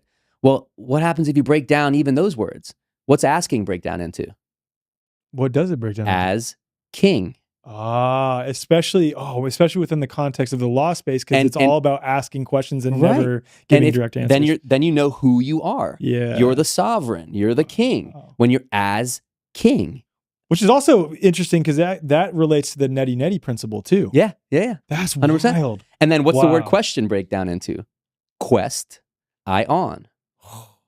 So you're on a quest. You're on an adventure. When you're asking a question, you're now in curiosity. You're on a quest. As king, a quest I on. My boy Zach, like he gets full credit for this, for breaking these words down. And then like we're noticing now we're sending out notices. I'm noticing someone. And as a singer, I'm like, that's the note I sing. You know what I mean? And some of it, maybe it's intentional, maybe it's not. Yeah. Maybe it's just the universe. Maybe we're just being kids, but that's part of it. Is being kids. It's like, let's get into it. Let's play. Like we're playing here. I'm asking a question. I'm going into court, and I remember doing this. I was doing court procedure now. 2009. I'm in court playing. I'm just playing. I'm like, let me play around with these processes. But I was doing it from the place of knowing that I am, as king, a question, and I'm going to be placing the burden of proof on the other party, which is when you get into law, that's what the questioning does. When you make a statement versus asking a question, right? Yep. And this is like kind of basic common law stuff. A lot of people are learning this stuff now about sovereignty. It's just basically learning language. It's learning contract law and knowing that the last thing is what wins. Contracts are dynamic. And then we read all his jurisprudence and went through I had the Black's Law Dictionary and Matthew 5 open with Title 26 and all these stuffs all over my desk. And we were just sitting here decoding 2007, 2010, 3 years straight. I was just staring and decoding and flipping pages and with my friends, and we were just doing this crazy stuff, trying to figure out what was going on. That was our game. And then we started sending paperwork out, and we started doing the OIDs with the IRS, and people were starting to get deposits in their accounts. And then we started like setting off, doing accepted for value statements and setting off credit cards, and and things were disappearing. And I was going to court. My game was a lot around driving because I love traveling versus driving, right? I love the loophole that you brought up that is hilarious, that is such a small one, but it's a big win. Oh, that persons? The persons with the carpool lane. No, because like thing. I was more obsessed with, like, everyone had their thing, just like even in every realm, people focus on different things. Yeah. Some people are focusing on IRS more. Yeah. Some people focus on like how to get their house from the bank, right? Yep. I was just I'm someone who just loves just getting in my car and zipping around. And that was what I was passionate about because I just want to I want to just zip around how I want to zip around. And I don't want them to tell me how to zip around. And I'm like the rebel. So like I focused a lot on that aspect of statutes. And so like, so everyone in our group was focusing on different things. Like my boy was hitting IRS, another friend was hitting mortgages and titles and offsetting debt. I was the driving guy, the traveling versus driving guy. And that was like what I would talk about. And I would get pulled over and I would play around and they would ask for my identification. May I see your identification? I'd be like, may I see your identification, officer? Like I was like doing all that. I said license registration and like, for the record, are you refusing to identify yourself, officer? But I would, you do it in a very loving and non-confrontational way. And be like, well, what are you, a federal agent or something? And I'll be like, well, what do you think, officer? And it's like, well, slow down, have a nice day. And there was occurrences I had where because of knowing who I was, there was a beingness happening in my field where they felt my confidence, weren't threatened by me. That's a key factor. Yep. You know who you are. You're coming off still humble. Is the king. The king's got to be humble. If you're the king, you notice these are the public servants. They're there in service, just like I'm there in service, where let's serve each other. Now it's not confrontational because you already know who you are and you also know who they are. I knew who they were. They're public servants. They know a limited amount of information, just like a lawyer passes the bar and now they're limited by the bar. Yes. Right? A police officer has their bond, a blanket bond that's given by the county or the state or whatever. And they're limited by their knowledge and they were told only this, and this is when I was doing the doctor thing. I was limited by the med school thing and they weren't taught about nutrition when I was going through school doing medicine. I wasn't taught about nutrition and the doctors, they're all limited. Once you start knowing who everybody is, you can be more compassionate and be like, oh, the doctor's trying to kill me. Well, I don't know if the doctor's trying to kill you. Right. But they 100%. are certainly killing people. Yep. Just they're not the intentional. Just like the cop is not intentionally trying to extort you, but the system is using them as pawns to extort you. I apply it to the military. Like I being an former Army officer, it's like the overwhelming majority of people that enter the military are doing it for what they think are noble causes, but ultimately they're doing something that is fundamentally harmful, but they still have that noble cause. So I can't blame them. Right. But once you know better, then it's on you to do better. And then you still do it. And you still do it. That's when that's what we talked about earlier with once you know. And it's the same thing. I would say the majority of these people, whether they're doctors or scientists or officers,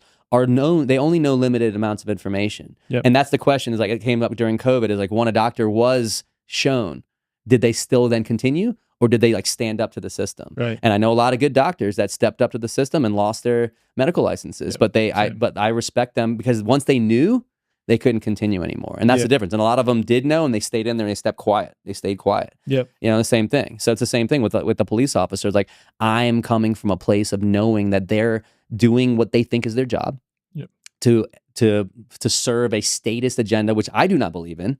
I'm like not the statism guy, and I'm but I am aware of where we are, so I'm not going to walk around. Well, everyone, because not everyone studied what we studied. Not everyone believes, and even if they did, they may not still believe the same thing. Exactly. They just may not align. They'd be like, I kind of like the statism thing. I'm like, great. Well, that's what volunteerism is about. You can volunteer over there.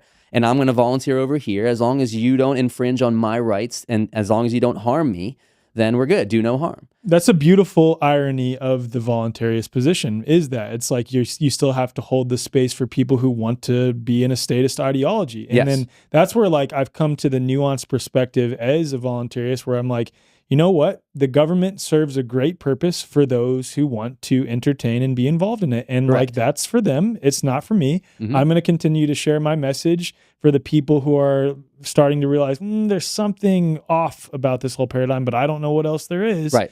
That's why I continue to share my message for those people who are like, oh, okay, there is another way of looking at this that I've not considered before. Exactly. And that's when we get into, again, all the states of bridging the divide and compassion and all the stuff we talked about earlier of assumption, of principles, the 4 agreements, Don Miguel Ruiz, and just realizing, okay, if I'm making assumptions about someone's intention without knowing their intention, then I'm actually failing in the 4 agreements. I'm judging and I'm assuming and I'm doing all those things that we as quote truthers did our best to break out of. Yes. But then if you're doing it back now to these people again, then that's, I think, another stage of the spiritual evolution as people that are like quote unquote waking up to certain awarenesses and snapping out of the matrix that just know that there's another veil and then there's another veil and there's another veil, and so if you get to this part of the veil, like maybe the next veil is now going back and having compassion for other people that are still choosing to be in these other paradigms and like loving them in the best way possible. And instead of going off on them, maybe we can do our best to educate them or inspire them, you know? Because if you just talk to like a virus, whatever person and say, you're killing everyone, blah, blah, blah, blah, you're doing all these things, well, they're not going to be inspired to want to know the information you want to share. But if you came in with curiosity and question, and that's a big part of what I would love to share with the audience and the world, is that we have the possibility of shifting ourselves on how we communicate, coming in with compassion and curiosity. And actually, if the goal is to actually get to a place where there's less people, vaccines and poison, well, why wouldn't we maximize our efficiency at getting the message out? Yeah. And if we increase our efficiency, then we might actually get the result. But if we're just yelling and screaming at everybody, we're not actually going to get the result. So I understand that there's anger and passion. You should have the anger and passion to move you. But don't project it on other But people. when you then use that as a part of your actual method of communication, you're going to create a different result, because what you resist persists. As we know, it's like spiritual laws right there. Amen. And I've said this before on a number of episodes. I'm convinced that you could plop any, quote, I hate this term, but for lack of a better term, normie, any person who's Muggles. muggles might be even worse, but someone brought up, you could call them a minor, because you know how like my definition of a minor is someone who hasn't reclaimed the securities in their estate. Call them a minor. A ward of the state. A ward of the state. It's fucked up. But okay, someone who's still fully bought into the mainstream paradigm, I'm convinced if you plop them at an event like Music and Sky or Confluence, by the end of it, they would be fundamentally transformed, or at the very least, beginning to question all the things they had bought into, because at Confluence or at Music and Sky, you're not amongst people who are like trying to scream down your face. You're amongst people who are really, really trying to orient themselves to embody that which they believe in, to showcase a better way of being, rather than yell and shove it down people's throats. Correct. You know what I mean? Exactly. So it's, and when you're doing it that way, I liken it to, I grew up as an evangelical Christian for part of my life at least. And even when I was an evangelical Christian, the Christians who were like shaming other people into trying to become Christians, I couldn't freaking stand them, because I'm like, you're doing a disservice. You're turning people off to this idea. Oh, well, we're telling the truth of the gospel. I'm like, yeah, there's a way to go about speaking what is true and doing it with compassion for where people are currently at. That is actually much more effective. And even more than the speaking, it's the embodying. And who are you supposed to be like if you're acting as a Christian? You're supposed to be like Christ. And yes, Christ flipped over tables with the Pharisees and the Sadducees, but there's a backstory around that. There's also a backstory around that. And also, more importantly, he embodied the love of the Creator. And so if you're going to tried to bring people into this new paradigm, the best way to do it is be a shining example through how you embody. And that goes back to that Taurus, that field right there that's on my logo. If you're being a strong, coherent field, you will naturally, by virtue of your very beingness, overtake and entrain the weaker, incoherent fields around you. Correct. Well, liking it back to what was my analogy at the beginning, like if your goal is to achieve a goal, let's say you're shooting free throws. I'm shooting a free throw and I keep shooting it and it's off. I missed. Well, if you blame the rim for you missing your shot, then you're not taking responsibility. Yes. And responsibility is literally everything. Mm-hmm. So if I just adjust myself, now I'm course correcting little by little, I'm achieving the free throw, bringing it back to the communication. If the goal is to transform or wake someone up, if that's your goal, and you do this and it's not working, and now you're blaming them. They're not ready. You're blaming them. You're blaming the rim. Mm-hmm. But what about adjusting how I communicate? Let me adjust my tone. Let me adjust my words. Let me adjust my field. And little by little, you got to ask yourself, is it working? Am I getting closer to the result? If that's your result, again, if you have a goal, then it's probably a good idea as a human to figure out how to achieve the goal. Mm-hmm. Otherwise, get a different goal. You know what I mean? And it's that simple. So if my goal is to reach more people with a positive message and it's not working, and then I blame the people for them being dumb and not ready, then I'm not taking responsibility. That's not the high order of sovereignty mentality, beingness that I think is the thing to lead by example with. I would say, let me shift my message. As a songwriter, if I'm writing a song and it's not going anywhere, I can shift the song, or I can shift my marketing. There's a lot of things you can shift, but I can still take responsibility. Oh, the world's not ready for this music. No, like maybe I can market it better, or maybe I can write a better song, and maybe I can. So if, a message of peace and love can be delivered, or a message of waking people up to virology or statism or all of or voluntarism, the beautiful things that we show at Confluence and Music and Sky. Well, we're leading by just being it. The Music and Sky is just being it. Confluence is just being it.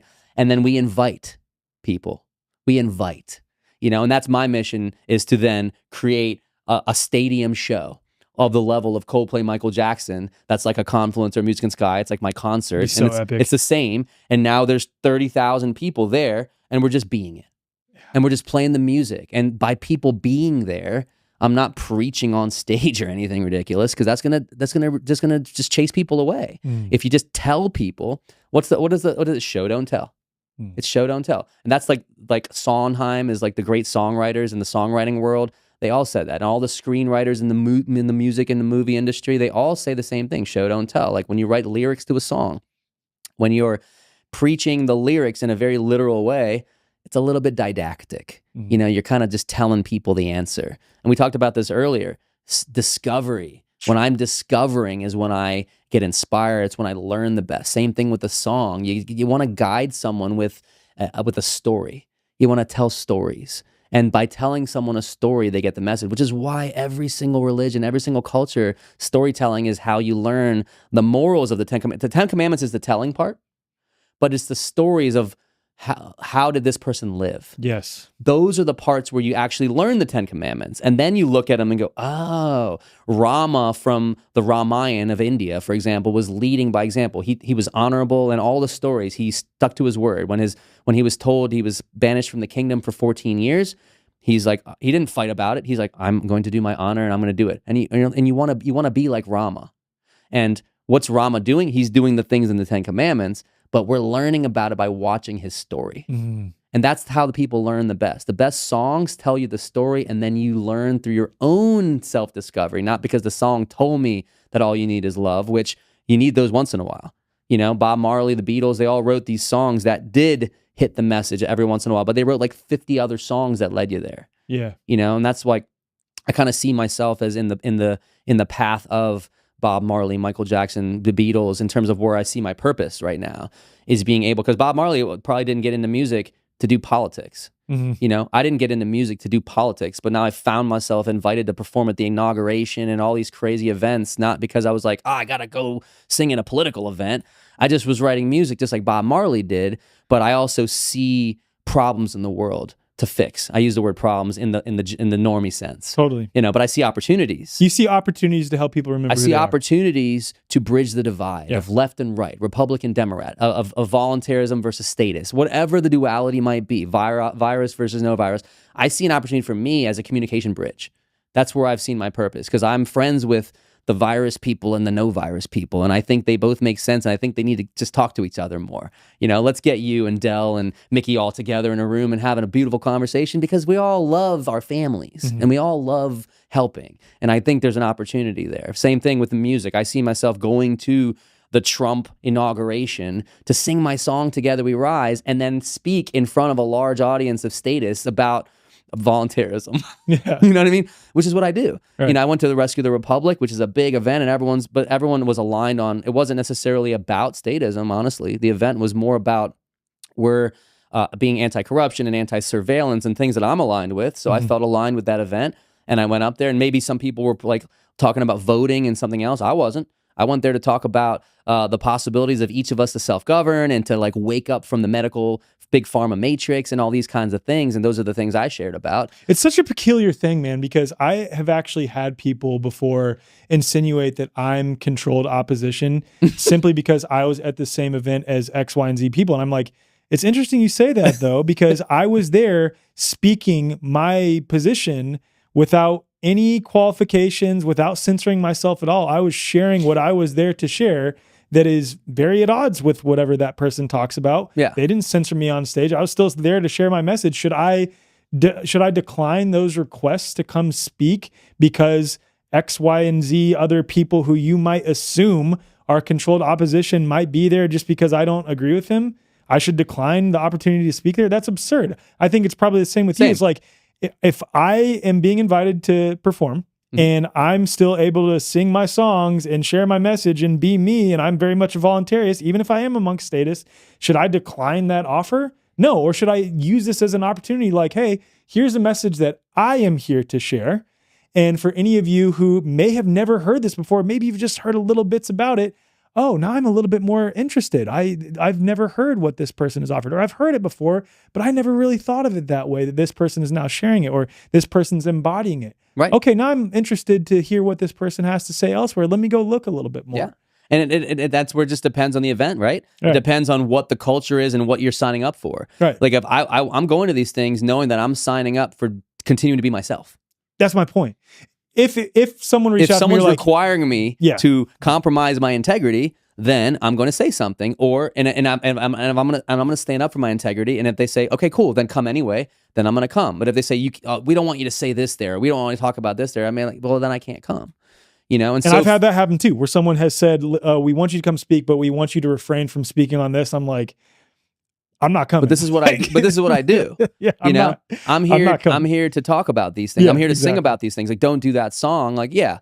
Like I make songs because I think they're fun to make songs.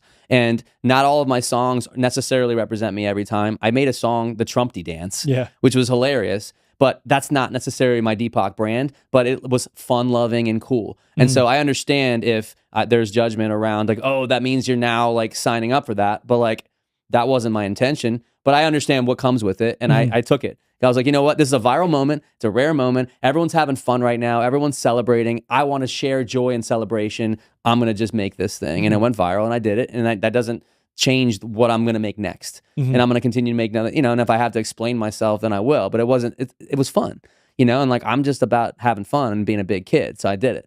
But like Together We Rise, I would say is more on brand with my message. That's the anthem. That's what I'm focused on writing more about. That's what, should I sing that actually for a second? Yeah, if you want to, man. Yeah.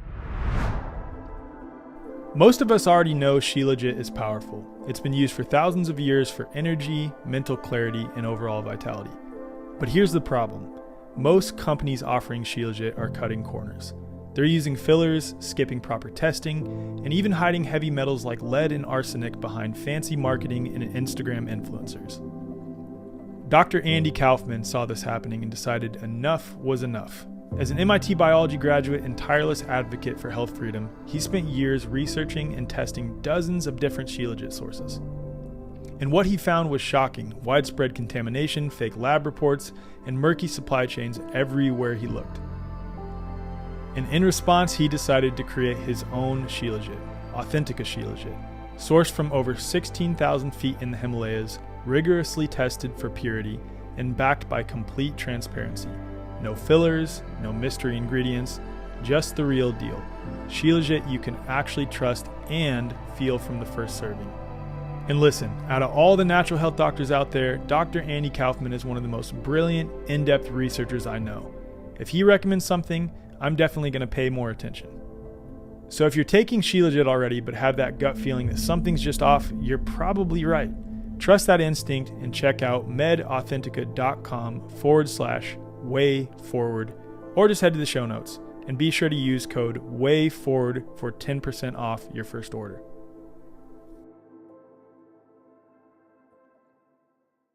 Most healthcare today operates on an outdated mechanistic model, treating the body like a battlefield rather than a self-healing system. You wait months for an appointment only to receive a rushed diagnosis that labels you rather than truly understanding your unique health. Even in holistic health, many practitioners rely on endless lab tests and supplement protocols, addressing symptoms instead of the root cause. And the result? Another prescription or supplement regimen that merely suppresses or masks symptoms rather than facilitating true healing, whether the imbalance was physical, emotional, energetic, or a mix of all three. And that's why Dr. Tom Cowan co-founded the New Biology Clinic, to offer something radically different. As one of the most respected natural health doctors in the world, Dr. Cowan has spent decades challenging conventional medicine and advancing a deeper understanding of human biology, water, and natural health. His work isn't just about rejecting the mainstream, it's about offering a more truthful, biologically coherent approach for healing. The New Biology Clinic recognizes that health isn't about fighting disease, It's about restoring balance. You're not a diagnosis. You're an individual with a unique story, and healing should honor that. With virtual consultations available worldwide, the clinic offers a flat-rate monthly membership that gives you direct access to practitioners who take the time to actually listen. Members also get exclusive health live streams, a resource library, and live sessions covering everything from biofield tuning and breathwork to movement and meditation, all designed to support whole body healing. And if you're not ready for a membership, you can book a one-time appointment, sign up for an enrichment-only membership for the healing modalities alone, or schedule a free connection session with one of the care team members to see how the New Biology Clinic can help in your specific situation. This isn't about keeping you dependent on doctors. It's about making you sovereign over your health. Head to newbiologyclinic.com and use code THEWAYFORWARD, and that's spelled The Way, FORWARD, for $50 off account activation, or just head to the show notes for more info. If you're a member of The Way Forward, email hello@thewayforward.com for $150 off. Your body already knows how to heal, and New Biology Clinic helps you remember. Okay, so yeah, this song, we're talking about Together We Rise, is a little bit more on my mission, which is unity, bringing people together. I think you were asking me on the phone too, we were talking yesterday about songs, and we'll get into that in the second half a little bit, about like what inspires songs, where they come from. To be clear on this song came from a bigger calling. It's like, I'm looking at the world, I'm seeing division, I'm seeing polarization, I'm seeing people fighting. It hurts my heart, genuinely. I'm someone who's just like love. I got the Ahimsa Indian background, the innocence, that childlike spirit, that kind of Krishna, Rama, from the stories of just like, just wanting everyone to have a good time. I was always just like wanting to have it. Can we all just get along? What was that like? There's like that commercial, like Steve Urkel, like it was like, and it's just like, so the song kind of has that message of like, hey, unity. Unity is the way. That's the hook. Together we will rise, and and that also, it's our time. That's what it is. The title, It's Our Time, is like now. Yeah. So it's like Together We Rise is like a general thought, but the call to action is that it's our time. So that's kind of what I wanted to get into that. So I wrote this song for that. Originally, Together We Rise is the motto of the Independent National Convention with Christopher Life. And so he inspired me to write it, and it ended up becoming the anthem for the Independent National Convention. And then it kind of blew up as a song everywhere. And like and now it's at the Autism Health Summit, and now it got invited to be performed at the inauguration, at Bobby Kennedy's Maha Ball, at the Trump inauguration, at Rescue the Republic, but also at Silicon Valley events, at left, right, up, down. Like I sang it at Confluence, I sang it at Music and Sky, and it's a song for everyone. So it's not like any allegiances to anything but just humanity. And I Team Humanity is sort of like part of my brand. I have teamhumanity.me, and I'm really just all about that whole idea. So that's the song. I'll sing just like the first part of it.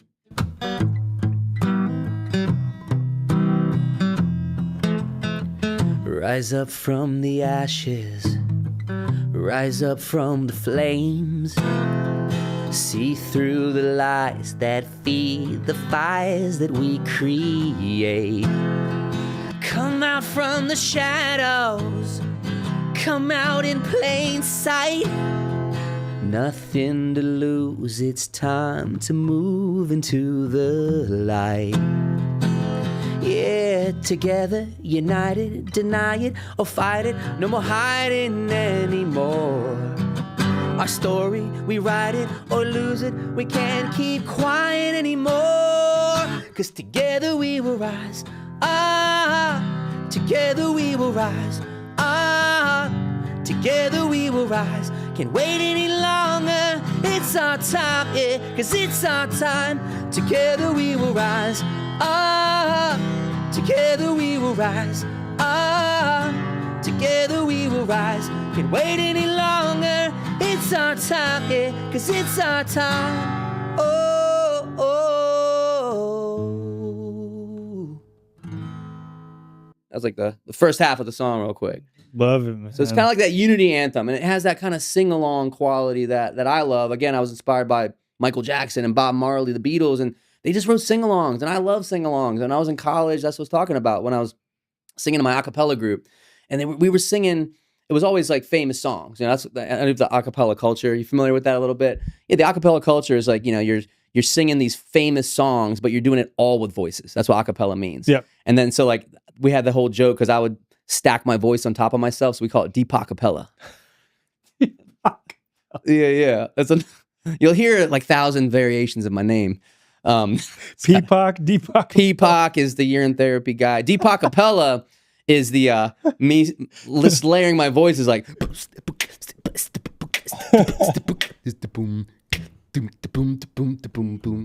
and I would lay the bass down and I would go up and like just layer all these voices, and then by the end it sounds like an orchestra, but it's just my voice. That's cool. And I would stack like the lower, the bass, boom, boom, boom, boom, boom, right? And I would just lay it up with the beat bop, and just all the way up to You the bring top. one of those, I don't know what to call them. Yeah, looper. Yeah, okay. And so that's in the modern time. So when I was a kid, we just like had the little thing, and we would just record one layer on the mic, and then I would record another layer on the mic, and then I would just stack myself. And like by the end, the quality is all degraded, and it's like it sounds like yeah. But it was I did like the Beach Boys Goodbye. I like the colorful clothes she wears, like Beach Boys Good Vibrations. Yeah, and like ba-doom doom ba-doom doom da-doom doom da-doom doom, and I would just stack it, and it was just like fun. It's just like playing, like it's only child syndrome over here. Like I don't have any siblings or anything, so I'm like, what do I do by myself? And it's just like layer my voice over and over again. That's cool though. I love it. Yeah. So DPAK acapella was that, and then I got into college, and then I got inspired by and we would sing these popular songs, and of course, the audience would know the songs. And that's the power of a really good song. Yes. Is that like that creates the thing we talked about earlier with the mass meditation, everyone doing the same thing. Well, there's a magic of everyone singing along.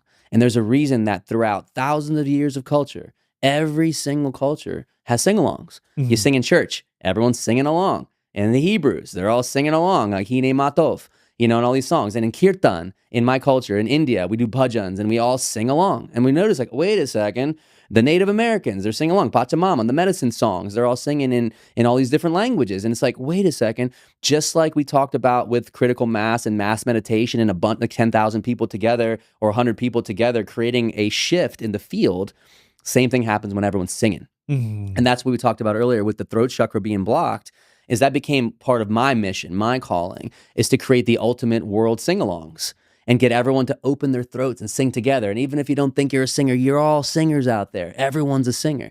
Well, a good song too, especially sung by a good musician like you, is so powerful at bringing you from a headspace deep into your body, into your vessel, into your heart, and out of the muck of the mind that we've been talking about in this episode. Yes. And that's so helpful and useful for mankind right now, because I was reflecting on healing.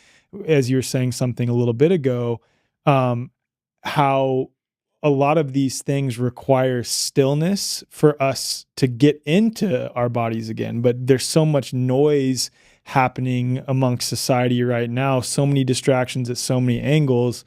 My friend Mike Cardamone calls them voices. There's just voices everywhere that we can't find our own. And I think music is such a powerful tool to help you get deep into your body and sort of bypass all those voices that are occurring around you and sit within yourself and who you truly are. Yeah, because when we're in action, we get out of our mind a little bit. That's why I use the sports analogies, but also going to the gym. There's a reason people, Tony Robbins, whoever it is, like, hey, let's get into our bodies. Yeah. But how? You have to move a little bit. Well, singing is one of the best ways to do that. Yeah. Because you're literally now in your body. You're in your vibration. You're also using your voice. Mm-hmm. So you're vibrating this whole vessel. This whole thing's vibrating, especially this very suppressed part of humanity, which again, I'm very, very passionate about helping open up. Because I think there's a lot of healing that can just come out if we just express ourselves, say, sing, speak. I think there's a lot of deep healing for the people. Like all of humanity could heal together by just speaking and singing together. Mm-hmm. And so that's what got me into that. When I was doing the a cappella group, we're on stage all singing. It felt really good just for us. Even in rehearsal, it felt good. But then we get on stage and we're singing, and now the audience is singing. And now everyone's singing. And then I got into doing the Michael Jackson again, Heal the World, We Are the World. These are big sing-alongs. I wrote Together We Rise. My best and most joyful experiences lately are singing this song. And then I cut out at the end. I'm like, let's all sing together. Together we will rise. and everyone's singing along, and I get more filled with energy when I hear them do it than when I do it. You know, and that feels good. And all of a sudden, like, I mean, it's undeniable. It's a universal language for a reason. Music is a universal language.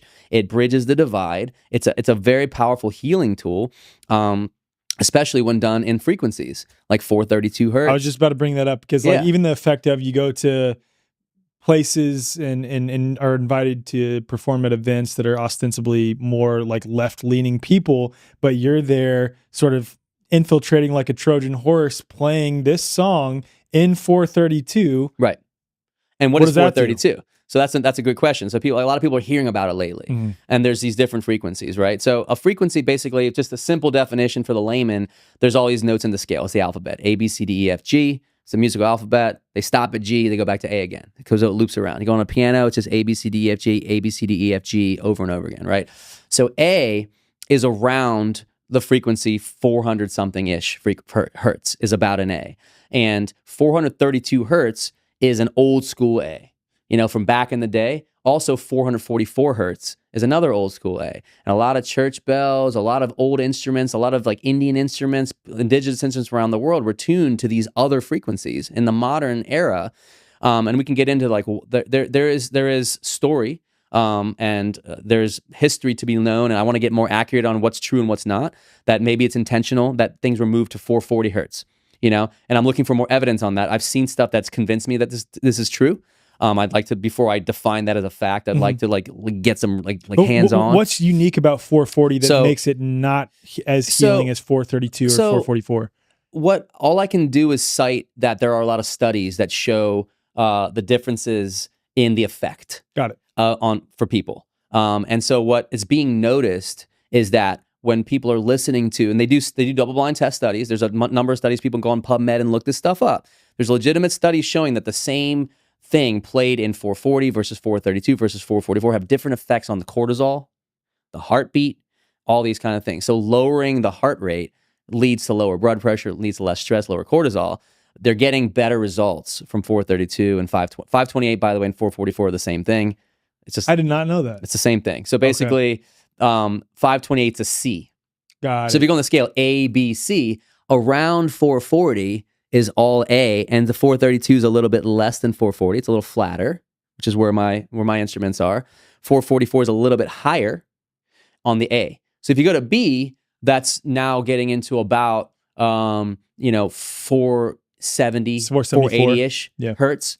And then C on the 444 scale would be 528. Got it. And then on the 432 scale, the C would be like 521 or something like that. So those are, anyway, like once you get into one frequency, then all the notes are going to be relative to that same frequency. Got it. Makes right? sense. So if you're in 432, everything's relative to 432. If you're 444, everything's relative to 444. So if you're in 444, the C is 528. My birthday is also 528.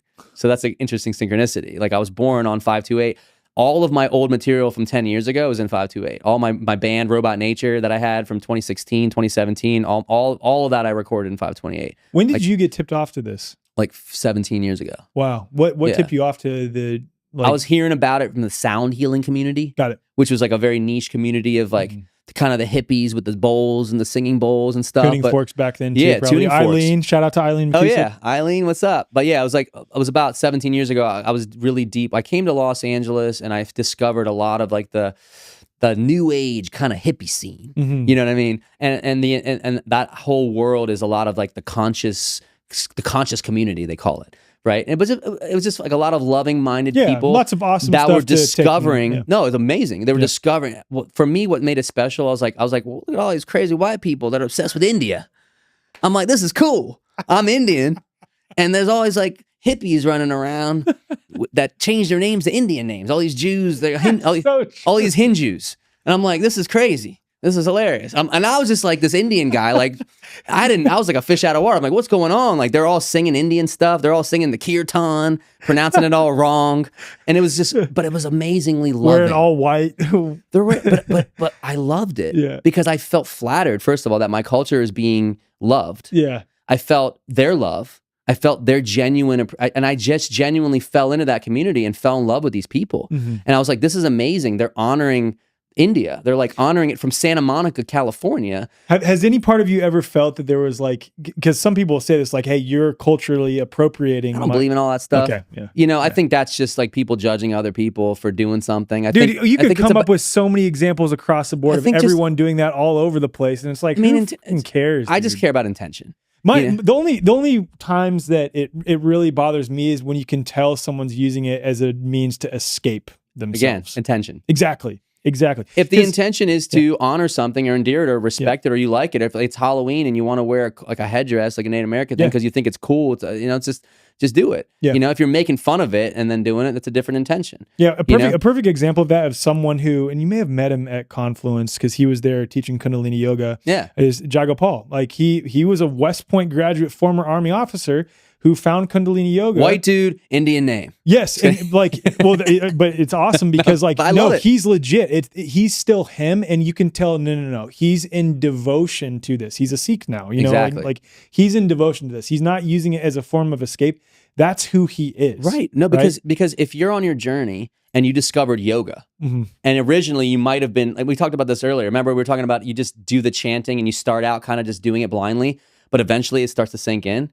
Well, same thing. A lot of people started out with yoga because they want to get fit. Yep. Which is not the purpose of yoga. No. But isn't the purpose to prepare you for meditation? Absolutely. Yeah. So basically, such a misconception. So this is where we get into yoga, and what does the word yoga even mean? Yoga actually just means practice. Yeah. You know, so to prepare your vessel for sitting in meditation. So specifically, the movements of the body are hatha yoga. Yeah. Hatha, pronounced hatha yoga. They spell it hatha yoga. It's hatha yoga, right? And then that's what I always thought. Hatha yoga. No. But it's hatha yoga, and then there's different forms of yoga. Kriya yoga is breathing. Bhakti yoga means devotion, and jnana yoga is the knowledge. Right. So if you're studying the scripture, if you're going into your mind to study to get deeper, that's the jnana yoga. You're getting into the knowledge, and you're starting out getting intellectual and cerebral, but by going all the way with it, it takes you to the divine. That's got chills. Right. So each of these things gets you to the divine. You go all the way, because someone might judge and be like, well, you're just getting in heady. No, you go all the way with it. You go all the way into knowledge, and it frees you from the knowledge. Right? Yeah. That's the thing. You go into the scripture and you're just getting all heady for a while, and you just like, and a lot of people that do that with science, like Einstein, all these guys, which, they might be frauds because they were representing statism in the government, but a lot of them had the same story where they went deep into science and discovered God because they got to the what is, they got to the why. Like, yes, these equations all work within the limited system, but what created the system? Right?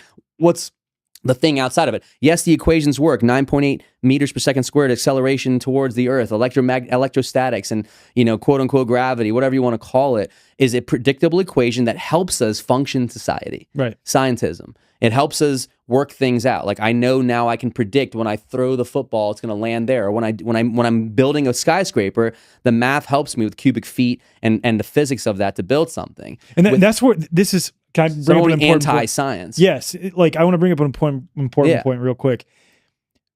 People will say that math is the language of the universe. No, it's not. Math is a tool to describe the language that already is. You can also use math to describe something that is fundamentally not real and use it for modeling. So I think that distinction is so important, because I hear people say that all the time, that math is the language for the universe. No, it is not the language for the universe. It is a language to describe what is, but it also can be used to describe what is clearly not.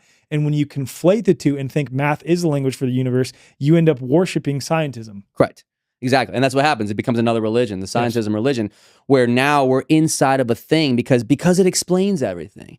But the zoom out, again, if we get back to that macro navigation steering analogy I like to use, is if you zoom out of the system that you're obsessed with, you still got to ask the question, where did the system come from? What created the system? What's the intelligent of the design of the thing, which is intelligently designed? And now that we know the math, we can efficiently operate and drive our cars and do these things that are very functional and useful. Just understand that it's still inside of a thing that was created, and then we get to have both. Then we're not like going, no, they're wrong, or no, they're crazy religious people. No, like, it's actually a beautiful thing that explains things. That's all math is for, is explaining things Yeah. and how they work. And so we can make predictions, Yep. even if they're not real, like you said, for modeling. Yeah, You know? exactly. And that distinction is so helpful. As long as you have that as background context, you can sort of see it for what it is. Like, it is helpful to make things work, of course, when you already have worked out how the things work. Right. So, and that gets into like, what we're getting at. So the 432 hertz frequency is, I'm noticing that like that particular math is resulting in a lower heart rate, lowered cortisol, all these kinds of things. 444, same kind of thing. So, that's where, we get into infiltrating and doing the song in these different environments, whether it's known or not. It's beautiful, even if it's not known why. Mm-hmm. And so, and finishing the topic of yoga, people get on the mat. Maybe their intention is to work out, but they got on the mat, and now they're on the mat, and now they're on the mat, and now they're on the mat. And as they're doing that, they might discover, again, a spiritual experience by doing it enough times. So that's why I don't get into like, well, they're just doing it because they're just trying to work out. Yeah, whitewashed version of yoga. Let them do it. Yeah. Let everyone do what they're doing. Let everyone, the path, if you just allow the path, it ends up usually leading to something next. Mm-hmm. And a lot of people, I know a lot of people that started out yoga because they just want to get fit. They're in Los Angeles. Everyone's just trying to look good because it's just part of the Los Angeles culture. And they're just like trying to get fit. But they ended up discovering kirtan. They just started discovering the chanting that comes with the yoga, with that. And they started, like, Om Narayana Narayana Jai Jai Govinda Hare. Narayana Narayana Jai Jai Gopala Hare. These beautiful chants that just feel good. And then, people were like, well, what does it mean? Well, let's get into our heads that you can do it, but you don't even need to know what it means. You can just chant it and you're going to feel good. You also feel it though, too. You can feel what it means before you know what it means. And then maybe, cool, let's find out after. Yeah. Let's see how close our intuition is to the thing that someone was telling me. So that's what I really liked about the idea of yoga and getting into Los Angeles and the culture. It was like, I went out there. So that was the question to like, when did I discover a lot of the sound healing? Is I discovered this new age conscious hippie culture and I just fell in love with it. And I felt like I had something I could bring them, because I can show them a little bit of like the true Indian pronunciation, because there is a way, if they're saying like Hatha Yoga or a Bhakti Fest, I'm like, hey, it's called Bhakti Fest. And there's like a reason that letter is Bha, because it's actually resonating. And the language of Sanskrit literally manifested from a balance between the right brain and the left brain, from logic and emotion. It's literally the balance between the cerebral and the emotional. That's what Sanskrit is. Wow. And so when you're saying it, you're actually feeling an idea and you're feeling the emotion, both. So it's one of the most balanced, and that's why the coding of that's used in modern computer languages, and because it has this coding to it. And that's where the word code comes in, because there's the code, which is the law, the Uniform Commercial Code. The word code is also computer code. Mm-hmm. And what all code is a perfectly designed thing where you're saying these things and they create the result outward. So if you type in the code and if it's wrong, you're going to get an error on the computer. And if the law is written incorrectly, then you can interpret it differently, because interpretation of the law, which is contra proferendum, which is the word in the Black's Law Dictionary, that the defined interpretation of law is looking for ways to go around the code or interpret the same code in multiple different ways. Mm-hmm.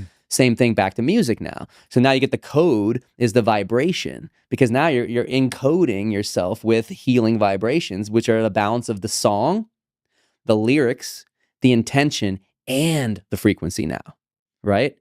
Boom.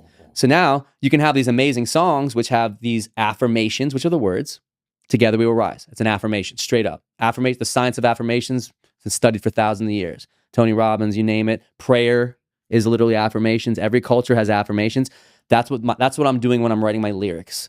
I'm thinking of affirmations. Now, the science this time, the frequency, the vibration is 432 hertz. Now I've got the vibration covered. I got the beat.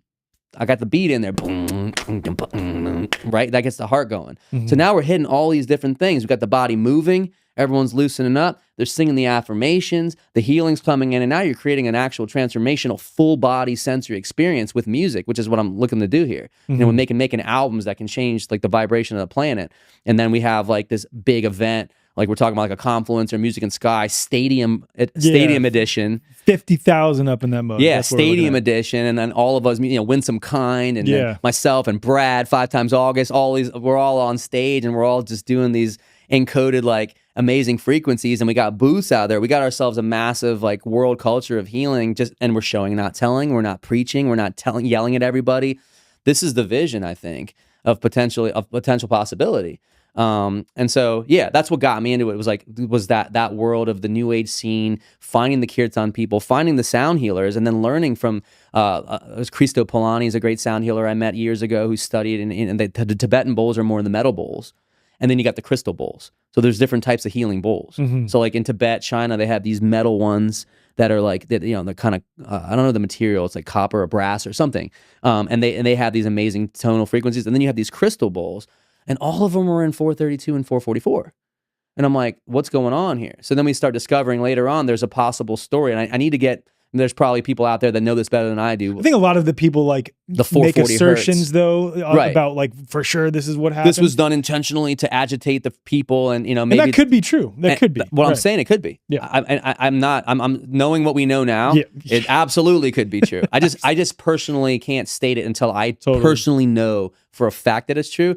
But I can suppose. I can presuppose. But that it's possible. Irrespective of what occurred, we know that much of music today is tuned to 440. 440 hertz. Right. Which is interesting. Interesting. And we're also notice now let's dial back the things I broke down earlier. Lyrics, affirmations. Well, there's a lot of like lyrics that are very negative. Yes. There's More than negative. Like there's some lyrics that are just straight like satanic yes. programming. Yeah, dude. Yeah. And it gets into that. And then, there's hip hop cultures, there's aspects of it that are designed to almost that create narratives. And we start getting into the history of like what's going on. CIA, hip hop. Totally, all these connections are real. It's such a tough one for me because I grew up listening to hip hop. I love it too. And I still it's so tough. I grew up on all of it. Yeah. But if you go back and listen to it, they're affirming gangster culture. 100%. They're affirming, scarcity mentality. Like I was raised in the streets, like I'm ready to die. Biggie Smalls, remember back in the days when niggas had braids, gazelle shades and corn braids. It's a memory. Yeah. It's a good story, but it's also reaffirming that. It's a reaffirming something, and there is a science around that. So I'm pro storytelling. And I think we need to tell the stories. I don't think the music should just be all love and light. I'm definitely not writing that. But I think that the storytelling should be about storytelling, and not about holding on to that thing as if it's glorifying the devil or glorifying. It's more the of a referencing back to violence. this is what I've been through as a means to here's who I am now. Right? But if it's part of your story, the hero's journey. Yeah. If you're speaking about it or rapping about it or singing about it from that context, it's different. If you're coming in Joseph Campbell on the thing, Hero's Journey, and you're coming in like a part of my story, because I'm writing an album, it's funny we use the word identity. My album's going to be called Identity. Wow. Because I've come through all of these different identities and questioning who I am, and am I a doctor, am I this, and now I'm the sovereign guy, and now I'm like the guy at the Trump rally, and now I'm like the guy over here singing the songs, and now I'm like talking about viruses, and like what's going on here? Like we have an identity crisis. Well, the word crisis was originally the name as an identity crisis, but then that's manifesting it. So I changed it to this identity. I love that. And the first song might be Crisis as part of the hero's journey. Yeah. And it might be like an agitating, I might have the first song be like, and I already have a concept for it, might be like an agitating sort of experience coming from the suffering. And then as you go through the journey, you get to like discovering yourself somewhere, like maybe around song 4 or 5. I love when albums are intentional like that too. Yeah. They really An arch. take you. Yes, they take you on a journey like That's that. where I'm envisioning the Identity album becoming, and I'm looking to get support from the community to help, manifest it, to fund it, to build it, because I think this is a cool vision that could have videos and storytelling, and it actually could become a show. It became an entire experience, like that stadium show we talked about. That could be a thing called Identity that everyone could come to, and everyone could come and discover their own identity in this vessel. I love of that. like a stadium show experience that's it's interactive and immersive, and it maybe there's like stuff you put on, and maybe there's there's stuff that you see on the screens, and there's like symbols and all kinds of sound healing elements, and have people leave going, wow, I feel transformed from that experience. That's what I'm calling in. I love that. And it'll all be in 432 and 444 hertz frequencies. Like the song you just heard that I did, Together We Rise, and even my chanting, my violin is tuned. This thing's tuned. Wait, can you play a little bit on that? Yeah. This is tuned to 432 also. So this is like a regular violin right here, and it's just tuned down to 432, just because all my songs are in 432. So when I do my riffs or violin solos on top of it, I gotta stay in tune, or it's gonna sound bad. But this is kind of like.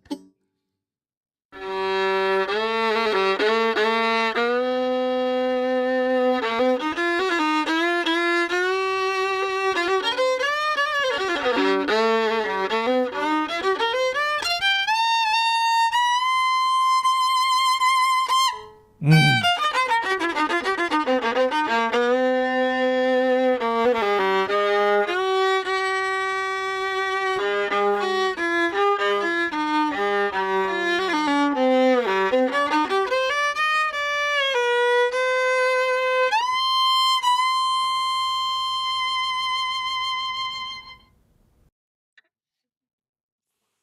Yeah. For some reason, violin is what That gets me hits, feeling. bro. Yeah. I mean, I'm playing it, but I'm receiving it. Yeah. You know, I'm feeling this thing, you know. It's such an emotional instrument. Yeah, it is. And you know why? Think about this. It's right by the throat, right? And it's singing. It's singing right there. And most instruments have frets. Like you see the guitar, it's limited by this note. There's no note between that note and that note. Yeah. Boom, boom, it jumps up. Right? Now the human voice, does it have frets? No. Right? So it has infinite notes, right? This one doesn't have infinite notes. This one has infinite notes. Yeah. Because you can slide.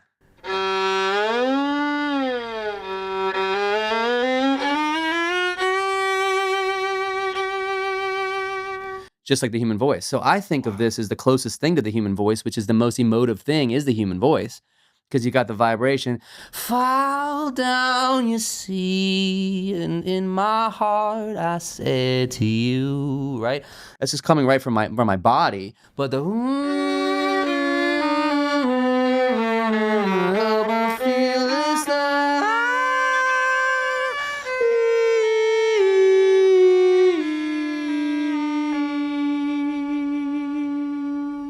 you can play with frequencies on this thing in the voice, and it's very emotive because it's actually able to sing right from the throat, you know. So there's so much to that, as like what you just said about it relating to the throat. It's by the throat. That's so cool.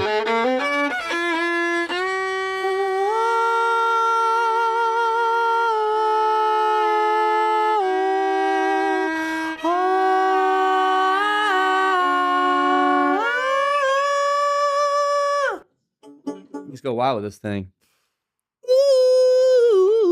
Yeah, that's my favorite instrument. It's so cool. Either that or whatever that. Here, let me find that Indian instrument. Find that Indian instrument. Huh? Well, here we go. Oh, not this one. I'll tell you what it is. Right. I'll even play it. Hold on. So that's a tambura, by the way. Yeah, that's okay. a drone. That's the tone. I'll tell you when the instrument comes on. Yeah, You'll know. Then I want to know what instrument this is. Yeah.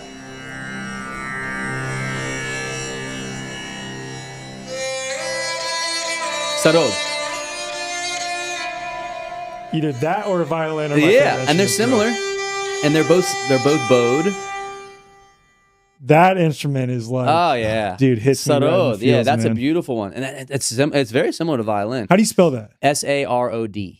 I'm writing that down because I'm gonna go look up a playlist that's only that. Yeah, and in China they have the eru, EHRU, which is a single string bowed instrument. In all of them, these different cultures, that those bowed instruments have similar emotional effects because you're able to sing, and again have the infinite notes. I stress that there's infinite notes.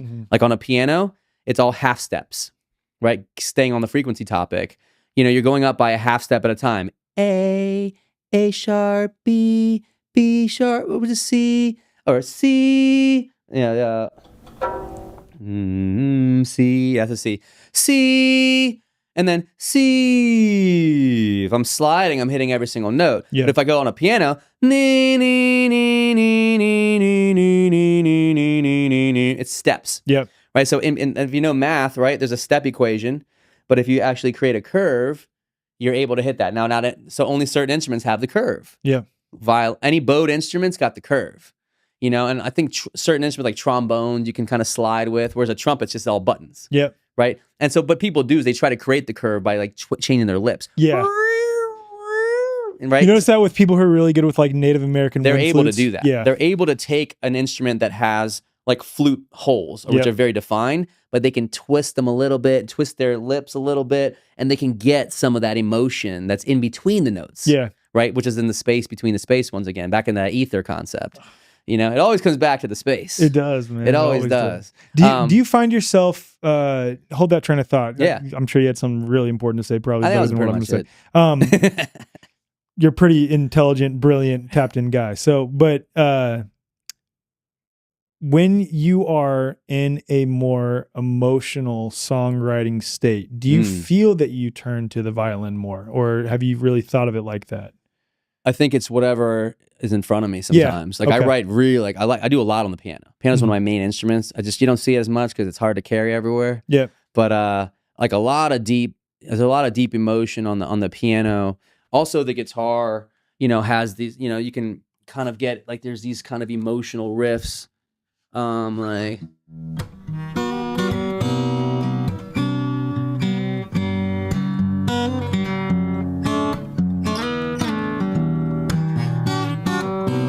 yeah, so it's like a love song. Like, I wrote that Together We Rise. It's like together. Well, this one's like in the morning rain. I decided that I was in love again. You called my name and I hear you say, hey, come over, and I say yes like I'm a robot. I've been trying to hide it. Oh, there's no way now I can fight it. Oh, but I know that I don't trust myself. Right? So it's got that emotion. Like I'm a robot. Like I'm a robot. Yeah. 'Cause when I'm next to you, I feel like I'm a robot. So that's got the more vulnerability, intimacy. It's like when I'm next to you, I feel like I'm a robot. It's like almost like the love is so strong that it's almost like too much to handle. It's like, and it's like I'll just do whatever you say. So that's more like a song for the girl. A song, and that's like a more emotional, message, and and then the violin on top of that. I'll definitely, like, when I do that in the studio, like la la da da da da da da. Like I love the violin for the emotion as like the top layer, but as a songwriter, it's harder just to write a singer-songwriter song and just the violin. I got to have something to accompany me. Violin's more of a solo instrument than an accompaniment instrument. So that makes sense. So for accompanying, you want something that's like it's melody. Like the voice is melody, and so is the violin. So they're both melody. Whereas the chords are on the guitar, the chords are on the piano. So I can sing and play piano, sing and play guitar, and then if I do my looper pedal, I might like loop a guitar line and then play violin on top of that and do a solo. Or if I have a band, which I have sometimes a band, or I have my tracks or something like that, then I can just play violin. What's your homie you travel with sometimes, Johnny? Johnny, yeah. I like him. Shout out to Johnny. I like Johnny. Yeah, yeah. Hopefully he'll be out in Austin as well. That'd be amazing. Yeah, I love yeah. him, man. Yeah, he's a good dude. He's a good dude. But everything you're hearing is in 432 hertz. And again, like I think you can feel it. I think there's something different. I think there's something. Totally. I feel something different, and now the double blind tests are coming up, showing lowered cortisol, lowered heart rate. I mean, if we're... That's how I feel right now. Shit, dude. Like, you feel it, man. I feel pretty good, too. Yeah, it's amazing. Yeah. I mean, that makes sense why, like, going back to the age thing, not to pick on that too much, but, like, you remain in such a playful state. And you've, like, joked with me before. Yeah, dude, back when, like, I was a kid in late 1800s, blah, blah, blah. Back in the 1600s when I was there, back during the Spanish Armada, when I was helping advise the king spiritually as a Brahmin from the Indian culture on his spiritual choices and how to peacefully conquer, But it makes sense because I feel like you're tapping into that childlike wonder that you talked about earlier, which is so funny. The episode that I literally recorded yesterday, I talked about that. Like that's who we truly are at our core. That's why identity, right? Identity. It's the who are you question. Yeah. Well, if who we are is actually a spirit, then what's the age of the spirit? infinity. Yeah. So everyone always asks me, and also we're also always born right now. It's always in the moment. Yeah. So everyone's always asking me my age, and I just say from the spirit perspective, it's not like, because like everyone's like, oh, you went to LA, you care about. I said, no, I was doing this when I was like a kid in Maryland. Yeah. This is not some LA thing. But it's awesome too, because it's reaffirming that, like, no, that's who I truly am. And that's what's going to bleed I through. always say I'm 0 turning infinity, and I've been saying since I was like 12 or 13 years old. Just since I was a kid, because I realized we're just infinite beings, and we're always born in the moment. We're redefining who we are every single moment. Therefore, we're always 0. Who I am now, I'm going to decide right now. And I have a choice to go any direction. It could be bad, So I'm always got to remember that responsibility has to come with us. Personal responsibility is now. I could be like, oh, I figured it out. I learned everything. No, I didn't. It's like, I'm done now. I'm already set. I'm enlightened, or I already know the truth. No, you don't. No, or at least I don't. I won't say, maybe you do. Same. Maybe you do.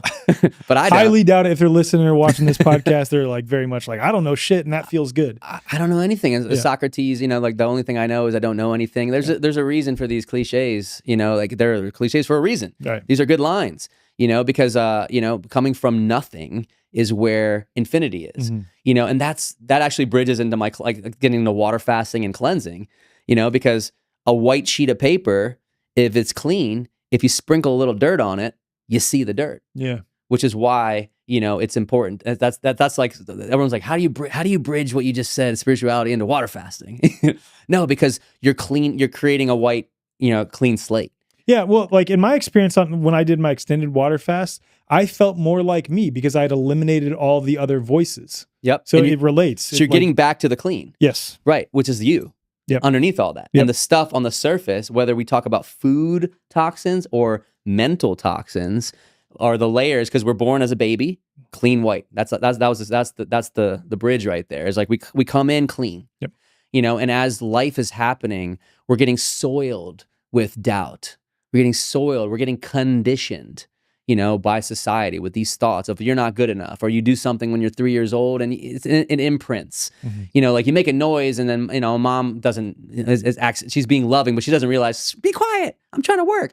She doesn't realize, suppress. The impact is, oh, my voice is harming.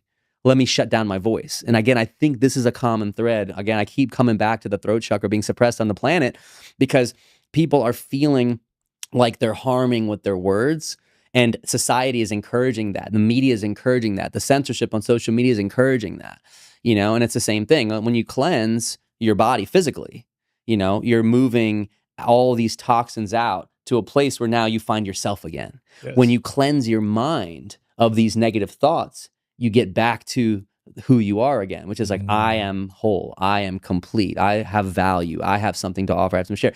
When you clear the emotional soil out of your fascia through somatic work or cathartic release or bashing or whatever kind of things, you're shaking, EMDR, whatever it is tapping, whatever you got to do to get your emotion out, you clear back to a place where the childhood trauma, the Hoffman process, those kind of things that lead to getting out these emotional things from childhood, clear out back to a nice white clean sheet of paper again. So now when new stimuli are coming in, you can discern better. Because if you don't, just like if you've eaten a bunch of unhealthy food, it's just kind of caked in your body. You may not be feeling it now, but it might feel it later. Totally. But you might eat another unhealthy thing and you won't feel a difference. For me, once I've done a water fast, if I eat something that's not that healthy, I feel it right away. Amen. Because now it's like the white piece of paper, and now you can see the dirt. Versus if it's covered in dirt and you put more dirt on there, you can barely notice the difference. Now the question is, some people are just like, well, I don't want to notice the difference then. I just want to eat. Well, cool. But you might be procrastinating the inevitable, because you might, like 40 years from now, that might be what turns into disease and cancer. Totally. What's also ironic about that is like 100% you can feel it more when you've cleansed. Like I remember when I first started down this holistic health path, I didn't think that I had any health issues prior to that. But the moment that I ate like processed food for the first time after doing what was Whole30 for several months in a row, nice, I felt horrible. I'm like, did I always used to feel like this? But I also think that the more consistent you are with clearing this first and tapping into this, and the more consistently you are cleansing your vessel in a variety of ways, yes, the more that you can handle, despite it being like, oh my God, like I feel that, the more you can handle the situations where you're just like, yeah, I had a pizza and Right. like I can handle it better. Because you don't want to go so sensitive that you can't function in the world. Exactly. So you want to have resilience. I think building resilience, everyone's like, we were joking when I was living out in Malibu area for like 11 years when Fukushima happened or whatever. And everyone's like everyone's like, I don't know if it was real and what's not. Right. Like, I don't know. But everyone's saying, get out of the ocean. And I'm like, I'm going to go in that ocean. I went in there every day because I was just like, I grew up on superhero stories like X-Men and everything. And every single one of those superheroes gained superpowers because of radiation or whatever. So like everything they're trying to scare me about to me is like, I'm like, whatever, bring it on. Like, but I think there's the power of the mind. Totally. Like the mindset of like embracing something crazy. It might transcend into some crazy superpower in the end, Yeah, So, and there's just a big difference between awareness and fearful. You know what I mean? Like perpetual fear as it pertains to something. No, because you can get hyper aware and then become a hypochondriac. Exactly. So now you're like, oh, I can't eat this, or like there's like only a regular banana and you won't eat it because it's not organic. I'm like, but I just want a banana right now. Sometimes I'm just gonna eat the bloody thing. Or like this studio, it's in an apartment complex. There's people with Wi-Fi all around here. There's Wi-Fi. There's studio lights. Like, I'm not gonna go on your podcast because of the EMF. And it's like, right. You believe you're that weak that you can't just handle that for a day just to come out here and chill with me on the show? Yeah. What? Right. You know what I mean? And at the end of the day, this is where we get back to the calling. Is your calling to go to the woods and be the monk? If that feels like your calling, then do it. But if you're doing it to escape, that was the difference we said earlier. Totally. Are we escaping or not? So yeah, you might have the calling to go to the woods and do the thing, and now you're in the ether and you're like holding the world together along with all the indigenous tribes that we talked about all over the world. But if you're looking to be in the world and to do messaging, then we have to recognize that we're going to be a subject of the things of the world. Totally. And so we get to now be with those. And if that means doing more cleanses per year. Yeah, or like balancing it out by going, or meditating putting your more bare often. feet on the earth more often. Or go hiking. Like when I was in California, I'm hiking all the time. I go out to Malibu.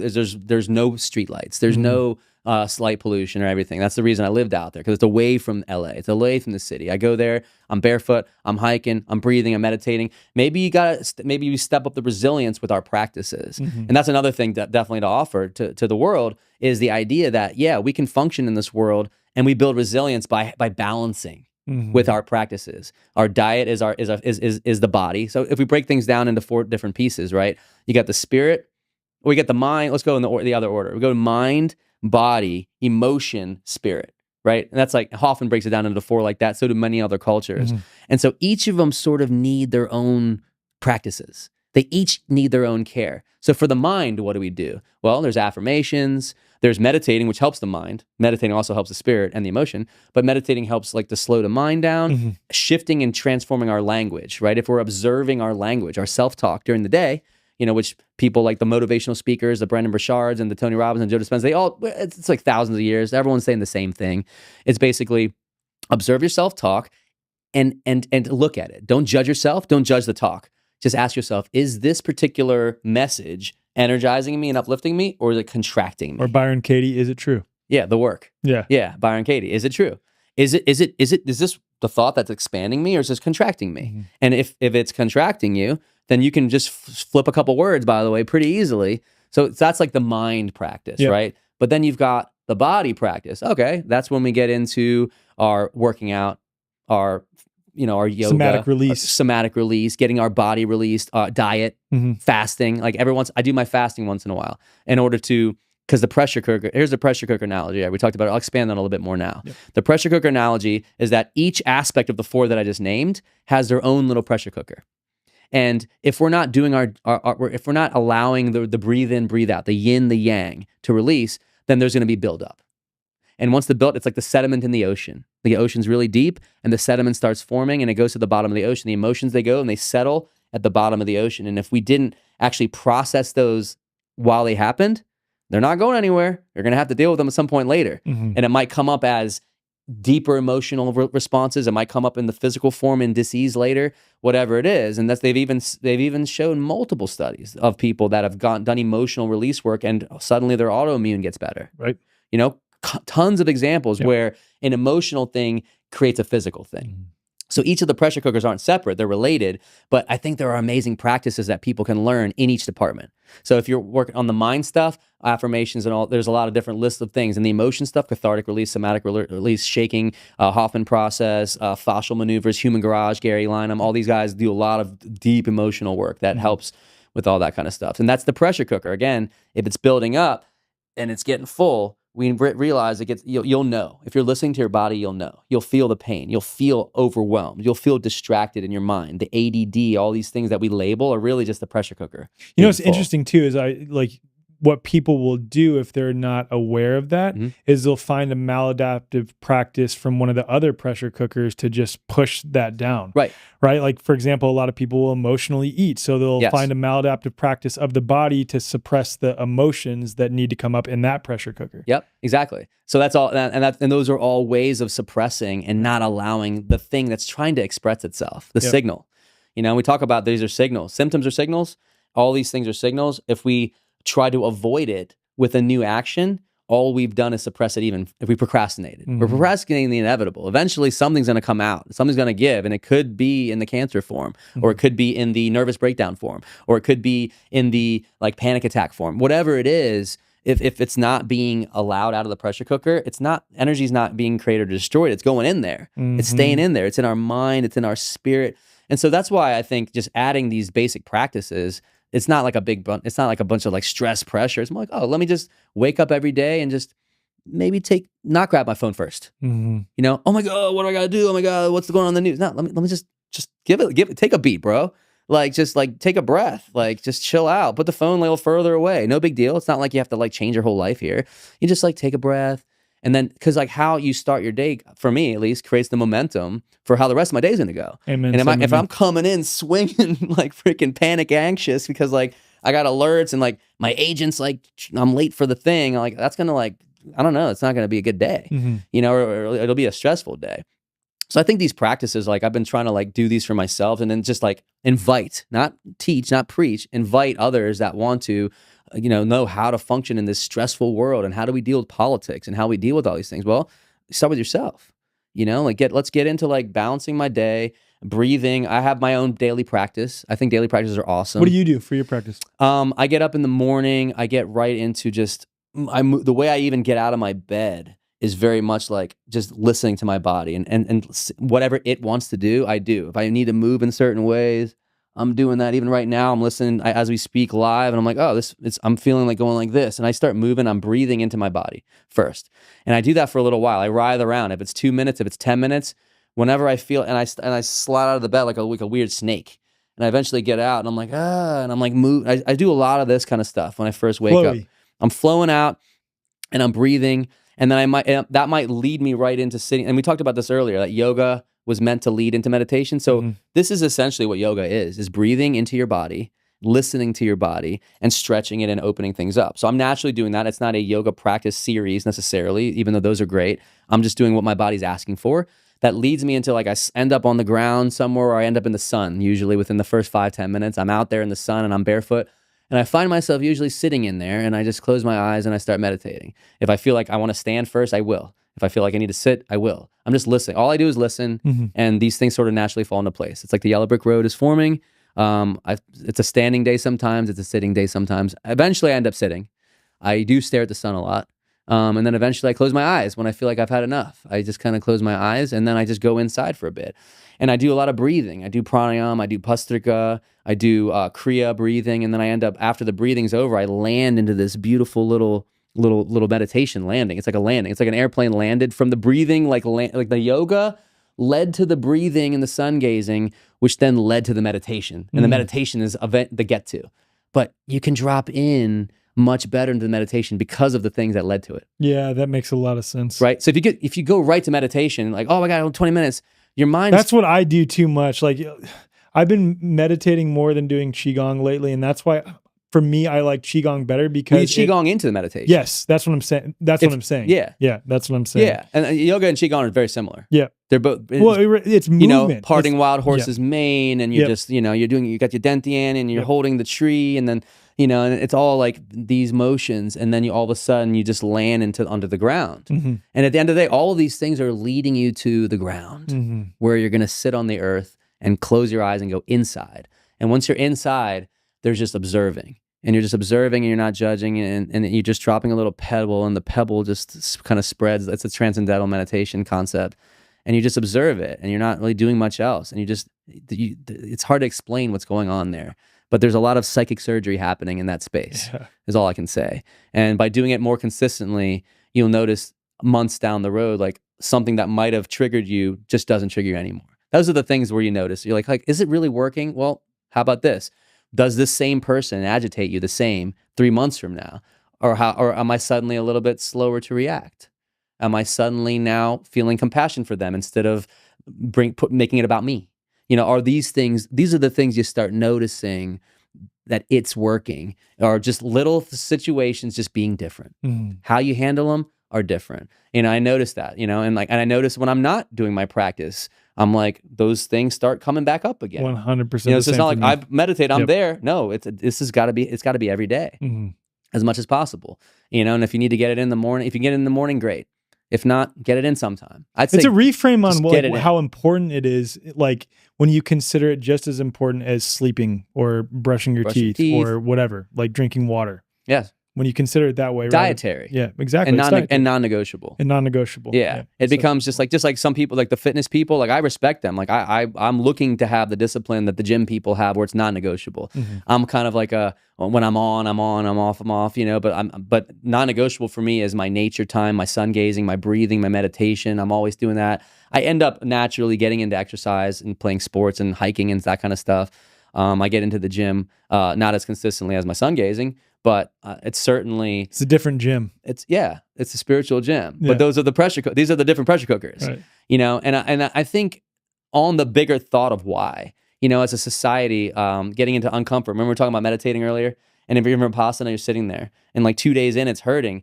Once you get past that uncomfort, you get to euphoria, and that's the thing a lot of people don't get to. They unfortunately, because we've been conditioned as a society, I'm gonna say we, the proverbial we, has been conditioned as a society that discomfort or uncomfort's bad, and that if something's coming up, that means something's wrong. I have a symptom, I have a cough, I have a sneeze, something's wrong. And so I've been inputting. I use the input-output distinction in this case. I've been inputting information, food, toxins, mental toxins, physical toxins. They're all being inputted. Pressure cooker's bound to fill. I'm bound to get a signal at some point.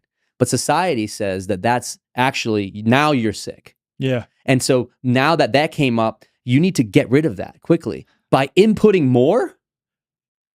I mean, that's kind of like weird. Let's input more. But the reason it came up is because of all the other inputting that led to that the body's intelligently letting you know it's ready for an output. Yeah. It's ready to purge. It's ready to cleanse.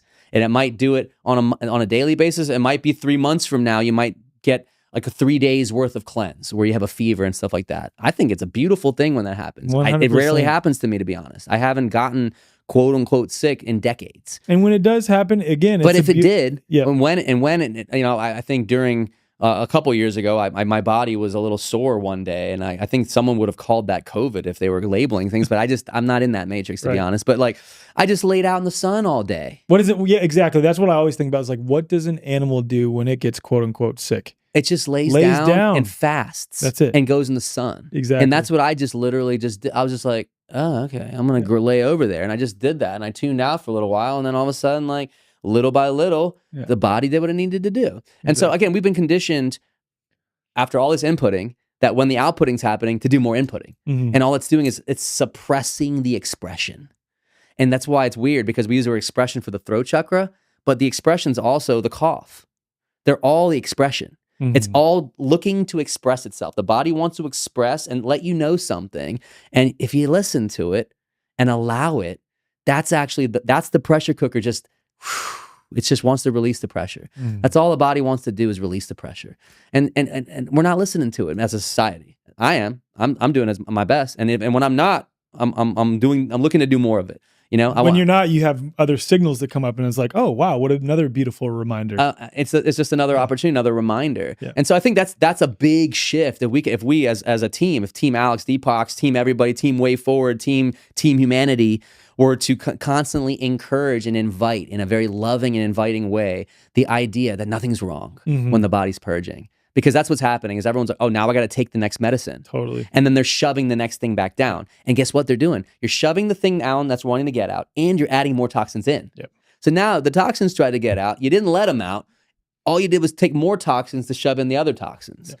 And it's bound to cumulatively add up to something worse later if you don't do the thing. And so I think this concept of the pressure cooker applies to expression. I like that. Emotion. It makes sense. Yeah. It applies to the toxins. It also applies to the emotions. It applies to getting your natural voice out, expressing yourself online. It applies to community. It applies to like the spirit, which just wants to it's getting tight in there. The spirit's, being hung on to because we're so attached to permanence, and we're not like just letting go of just being okay with impermanence, right? So those are all things that are trapping, holding. And when we hold our breath, we also hold our thoughts. And there's the pressure cooker. When we let go of our breath, we let go of our thoughts. Everyone out there, if you ever are in the middle of like spacing out, for example, which we all do, it's normal, it's great. Notice also where your breath is. Just ask, like, where is it? It could be held here, could be held here. And just, it's a cool game to play, but just to observe the breath at certain moments and see what it's doing. Not judge it, not try to change it. Just ask yourself, oh, what's my breath doing right now? Oh, I'm holding it again. I let it go. All of a sudden, that series of thoughts also kind of fades too. You get back to nothing every time because the breath and the thoughts are completely directly related. Literally, the breath is the shield. It's also the secret. It's also the glue. It's also the lubrication. It's all the things. So when we like literally master the art of observing the breath, and at some points doing controlled breathing exercises, that's separate, right? Observing the breath is just like it's doing its normal thing during the day. It's automatic. We're just watching it. No big deal, not judging it, but we're just noticing, oh, I'm angry. Aha, what kind of breath is that? Oh, I'm sad. What kind of breath is that? What's like the difference between learning that you are not your thoughts, and then once you learn you're not your thoughts, okay, then let's work with trying to direct. Because you can still choose your thoughts. Exactly. Right. But you're still doing it from a place of not being it. Yep. Like I'm moving my body. I have the body. Just like I move this vessel, or I what did you say again? Steer this versus vessel. Navigate. I'm steering navigate. these thoughts. Right. You're steering your thoughts. And in fact, you're really at the end of the day, we're navigating. Yeah, that's what I mean. Navigating. Yeah. Because no matter what, we're always steering. Yeah. We're always steering. Navigation is intention. Yes, navigating the thoughts. Navigation is intention. Yeah. So essentially, no matter what, you're automatically steering. When you want to add intention, then you're navigating. It feels different when you say navigating too. Like it. Yeah, I'm trying to like name the quality that I feel in my body when I say navigating something rather than steering something. Steering feels forced, right? Like, and again, yes, you're always steering, but when you navigate, it's like flowy and masterful. Like. Yeah, I'm trying to articulate the quality that I feel in my body when I say navigate something rather than steer. It feels to me intentional. Yes. Yeah. It feels directed. Yes. It feels like it has purpose. When I think of navigate, I think I've got a purpose now. I'm navigating. I'm going somewhere. I have a vision of where it's going. I'm going to getting peaceful with myself, right? So as I navigate myself towards that, what does that involve? Oh, that involves watching my thoughts, meditating every day. Cool. That's my goal, for example. If my goal is to find more peace, then I'm going to navigate by doing these actions in a day. If my goal is to get my song in front of millions of people, then I'm going to navigate by first writing an awesome song, and then by communicating with people, and then working on the marketing strategy. Those are the things that you do in the moment to navigate, right? And so if you're an entrepreneur, you're a business person, your goal is to build this big business, then you navigate in the moment by doing these little baby steps along the way. Yeah. And another thing with that too is like steer seems very much like you're just so focused on the wheel. What's myopic? Versus navigate is like I'm aware of all the world. Aspects. The world. In order to get there. Yes, exactly. Yeah. And when you're steering, you're in myopic. Yes. You're nearsighted. Yeah, you're in there. And you're probably steering amazingly, but you might be steering yourself in circles again, like I said. Like if I'm driving my car, I know that I'm going to, I was going to Georgetown from other part of Austin, from Bee Cave. I was in Spicewood, and I navigated my way here. Now, if I wasn't aware of where I was going relative to myself, I could have ended up in San Antonio, for Right. example, right? And that's the analogy. You know, like that's the reason we navigate. You know, I love that. I could play with that all day. Yeah. I thought of so many other things related to that. It gives purpose though. Like, It the whole does. idea It is does. it's giving the navigation is you're zooming out to see where this fits, Mhm. and then now the moment has purpose once again. Mhm. Hey y'all, I'm here with Melissa Kupsch from Remedy Academy of Homeopathy. We are so stoked here at the Way Forward to be partnering with Melissa and Remedy in order to spread the message of homeopathy across the world, and also to partner on the eventual development of healing centers across the United States. People are pretty quickly coming to realize that frequency is the future of medicine.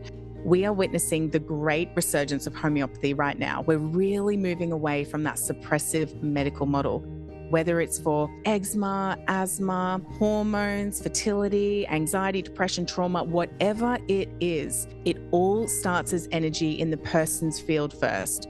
If we change our field, we can completely change our life. Our 2-year academy is open worldwide to anyone who wants to become a homeopath. We've got 5 lecturers and we currently have over 500 students enrolled, which is record numbers in our field. A career in homeopathy is amazing for anyone who wants flexibility in their work and who wants to be valuable in creating this new world. We have stay-at-home parents enrolled, we have ex-medical professionals, grandparents signed up who want to learn how to heal their grandchildren and pass on that invaluable knowledge. We even have husband and wife teams. So my husband enrolled in the course with no prior knowledge of health as a background, and he is loving it. Kylie is also enrolled as well, so my partner is, and she's so stoked to become a homeopath and to be helping to spread this message across the world. The thing that we hear from so many of our students is, I found my thing. Homeopathy is the key. We harness frequencies from nature and we alter the field of all creations. So if anybody wants to join us or they want to know more about it, they can visit our website.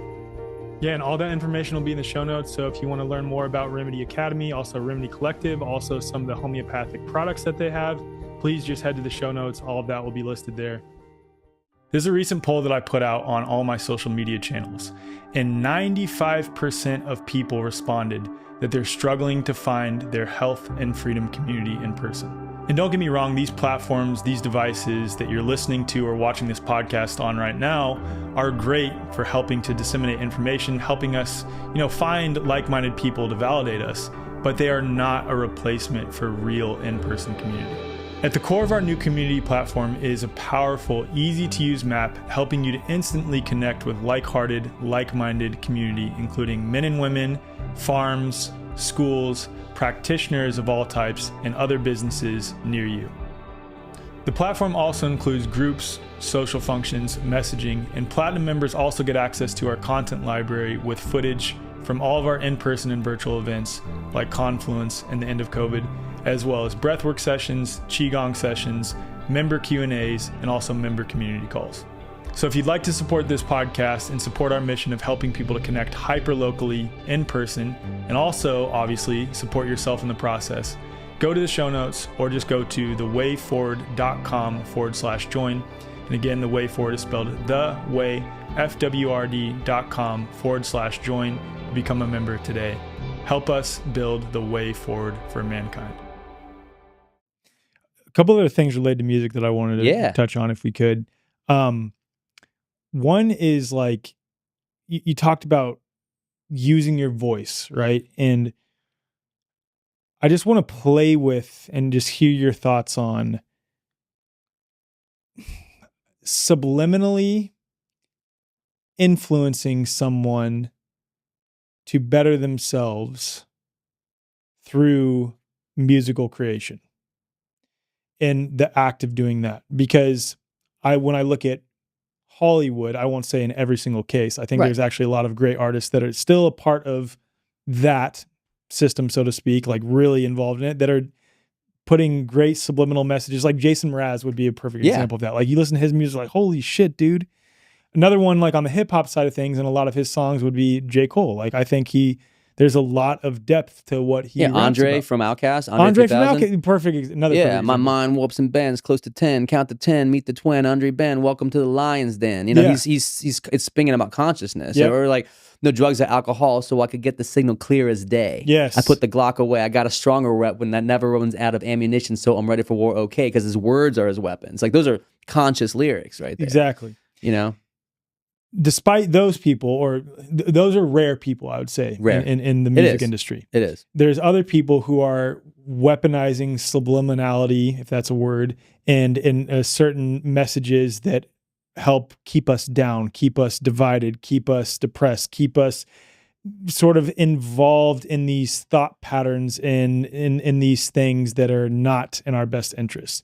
So I just want to talk about like the difference between those two things and your creative process to really like, oh, I'm going to use this as a means to communicate a very strong and important message. Because I think like music, comedy, acting, the arts in general are the best way to communicate an important message in a culture. And I think like a lot of the times the freedom space, and you're one of the many examples that are rising up now, and you're one of the best examples of people who are changing that, lack so much of that art to get into the culture, right? Because that's the best way to get something to stick with culture is the arts. Yeah, because it's still got to be dope. You You know what I mean? Exactly. It's gotta have some swagger. Yes. You know, like comedy's gotta be cool. Yes.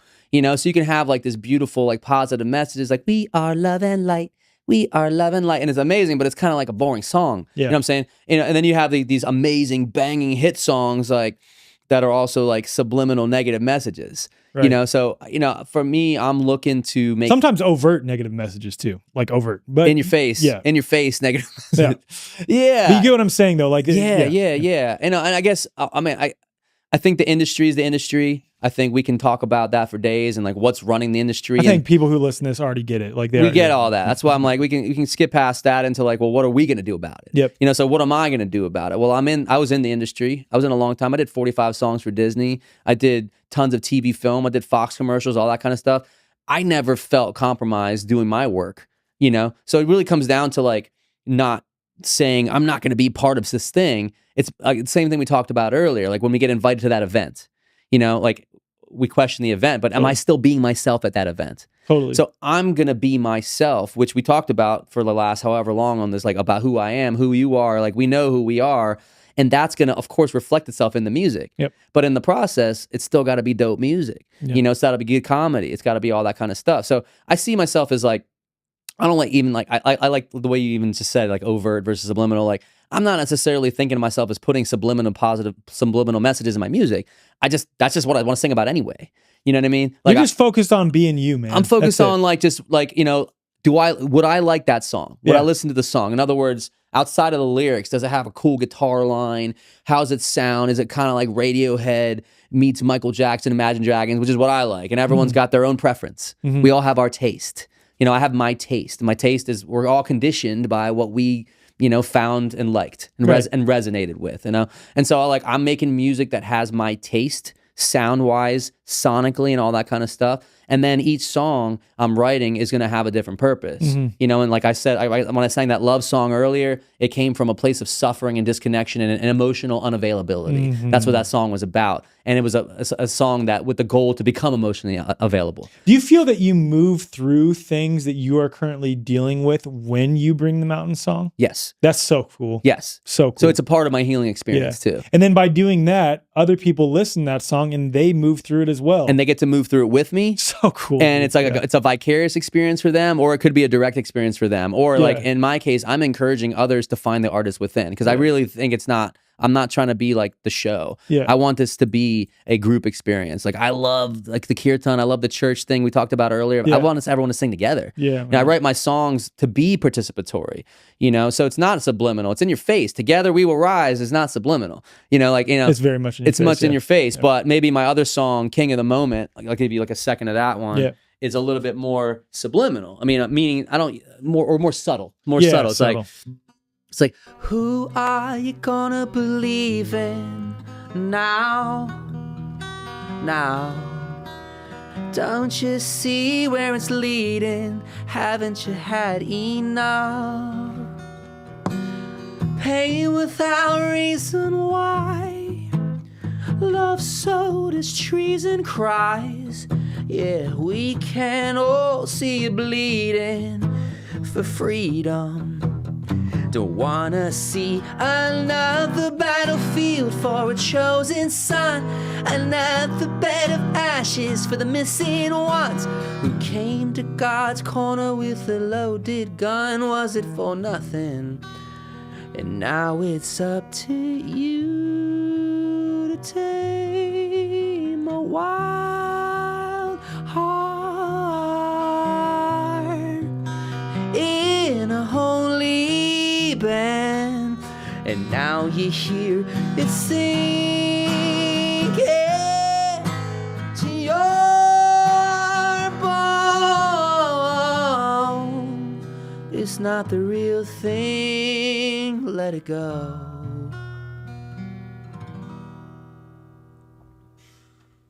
Right? Amazing. So that one's like not as in your face, you know, it's more metaphors. Yes. You know, and I think every song has a purpose. Like some songs you need to have more metaphors. Some songs you just got to kind of hit them in the face with it. You know, it's like there's a time for, you know, where if it's too complicated, not everyone's going to get it. You know, but there's some stuff like, so some songs are a little bit more niche. Do you know? feel that the songs that are more metaphorical is when you have a deep, deep, deep feeling inside of you that you are, I won't say struggling to articulate, but like you can't really describe it well with words, so you have to describe it with story more? I mean, yeah, and I think some of it's also that there's an art to storytelling, to expression, and then, like we said earlier, there's an art to showing and not telling. Yeah, you know, and I think I would prefer to have more songs that show, don't tell, and have a few that once in a while do the telling. Like, all you need is love. That's a little more telling. Yeah. Right? But we need that one once in a while. But they also had like Sgt. Pepper and all these other songs like Eleanor Rigby where they're telling a story, and it's like you learn from the story. Yeah, it's just like what you talked about with like the 10 Commandments versus the story, because like when you have the very explicit, like all you need is love, it recontextualizes like, oh, that's what all these other songs. And Imagine's a little more telling. Imagine there's no people. That's a little more telling. Yeah. That's not as much of a story metaphor. Yeah. But you need that kind of anthem once in a while. Like, heal the world, make it a better place for you and for me and the entire.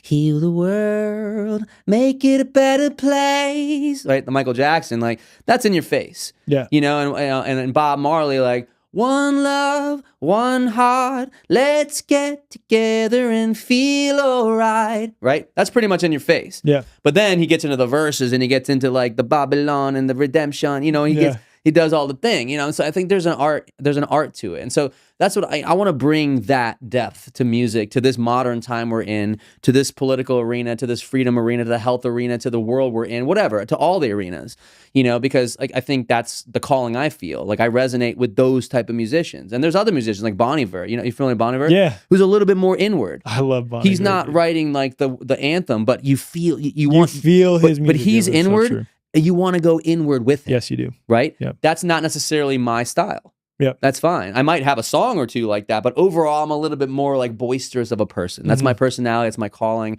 I'm a little bit more talkative, as we know. Yeah, you know, like I'm all over the place. I got the ADHD or whatever, and I'm like I zigzag around. I'm saying it in a positive way. Yeah, you know, I zigzag around a little bit, so my music's going to reflect that because that's who I am. You know, and so it's just like knowing who I am and not comparing myself with Bon Iver, for example. Dude, you know what Dr. Edith? Very much yeah, so. okay. Yeah. This was in the context of blindfold vision demo, because we had the kids. 7 kids do a demo at Confluence this year. My son's in the course right now. It's incredible watching him learn this. It's activate what's already inside of him. Yeah. But what she describes ADHD as, and I don't know if this is hers or if she got it from someone else, but always dialed to higher dimensions. That's it. ADHD. And that's the meaning I'm referring to. It's exactly. It's like we're not staying on like a line of the conversation. We've gone over 9 million topics in one, but life is not a line. I love dude, this is an example of one of my favorite podcasts, man, because like we touch on everything and always circle back. We hit it all. We got inputs and outputs, we got steering and we got a lot of cool distinctions we're covering. Yeah, man. You know, we go into a song for a second and then we zigzag into a thing, and now we're talking about viruses being poisoned to snake venom. I mean, we can cover all the things, and then you know, like the Earth shape, you know, like what's going on with fields and cosmology and the ether, and like, you know, let's go to Antarctica. Let's go. I mean, like Yeah. all the things. Just had Witsit on to discuss that one. So that was Austin. good. Yeah, Austin. I'm doing their summit. I am too. The Ether thing that this, he's doing this weekend. Yeah, I am too. Yeah. Awesome. When's this airing, by the way? Like a month-ish from now. Okay, cool. So yeah. a couple weeks ago, Yeah. we did the Etheric Summit. yeah. No, so that'll be with all. I'll be on that this weekend with Andrew and Kaufman and Amanda and everybody. Cool. I told him I was here. He said, "What's up?" Awesome. Yeah, cool, he knew I was coming in. I love Austin. Yeah, he's a man. Good dude. But man, this has been epic conversation, performance. Me getting to experience this. This was amazing, dude. Thank you so much. So good. Do you have anything you want to plug in the audience? And we'll throw everything in the show notes. I'm basically developing the thing, So right now it's just DPAKworld.com, DPAK World. That's like a home base. Team Humanity is the culture I'm creating. But I definitely want to expand into education, and I want to have my own podcast too, and have you on mine. And I want to have more of these. I just want to expand the expression of the throat chakra being expanded and all these, and then just lead by example. You're a great example of that, man. You really are. Thank you. And you're a great example of being true to you in the best way. It's in the cool. craziest way. I love it, bro. It's awesome. It's amazing. Yeah, barefoot sun gazing crazy dude. I will never forget that. I'm plant-based. When we're freaking that's a whole other conversation. I love the way you approach that. We'll set that aside. I think everyone's got to do what they got to do. Once again, yeah, exactly. Amen. There's different paths like qigong versus yoga. Totally. We got as long as you're listening to your body and following the thing. I grow my own food. I've been growing my own food for 15 years, biodynamics, Rudolf Steiner style, and got my compost piles and. We did the dairy cow manure and the alfalfa and the dandelion green and the stinging nettles and made the piles, and we do all the thing. And then growing sprouts. I eat broccoli sprouts every day. I make my own sauerkraut and pickle everything, and for the gut.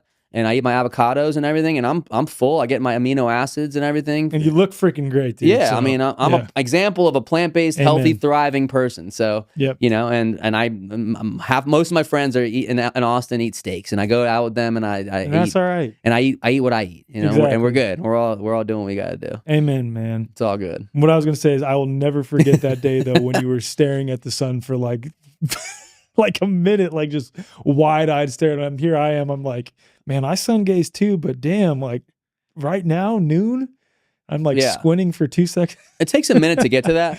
I would say just for the sun gazers out there, you start out with the sunrise and sunset, but then you start increasing the length. Yeah. And then you just ease your way up. And then all of a sudden, it's just I can, any time of day right now, I don't know what time it is now. It's probably one-ish and easy. We just go pop out, stare at that bloody thing. Cause sometimes I'm just hungry. Yeah. I'm just hungry sometimes in the middle of the day. I haven't eaten. I want energy, or I want to that's another form of nourishment. I want to reset. I want some clarity. And I'm generally always barefoot. Yeah. I'm pretty much always barefoot on stage. I wear cool fashion because I enjoy expressing myself through the colors and crazy shoes. I'm the same way. But I grew up loving sneakers, man. I just love it. I love the expression of fashion and art, but I also just love getting naked and jumping in the water. And I love being barefoot on stage. And I love just being like Mowgli, the crazy Indian animal guy. I like both. Love it. I love all the things. Yeah. Okay. STEM regen. We said we were done, but there was one more thing we wanted to talk about. So after we ended, I forgot Deepak brought up that he got injured also right around the same time that I got injured. Yeah, and a little I think after.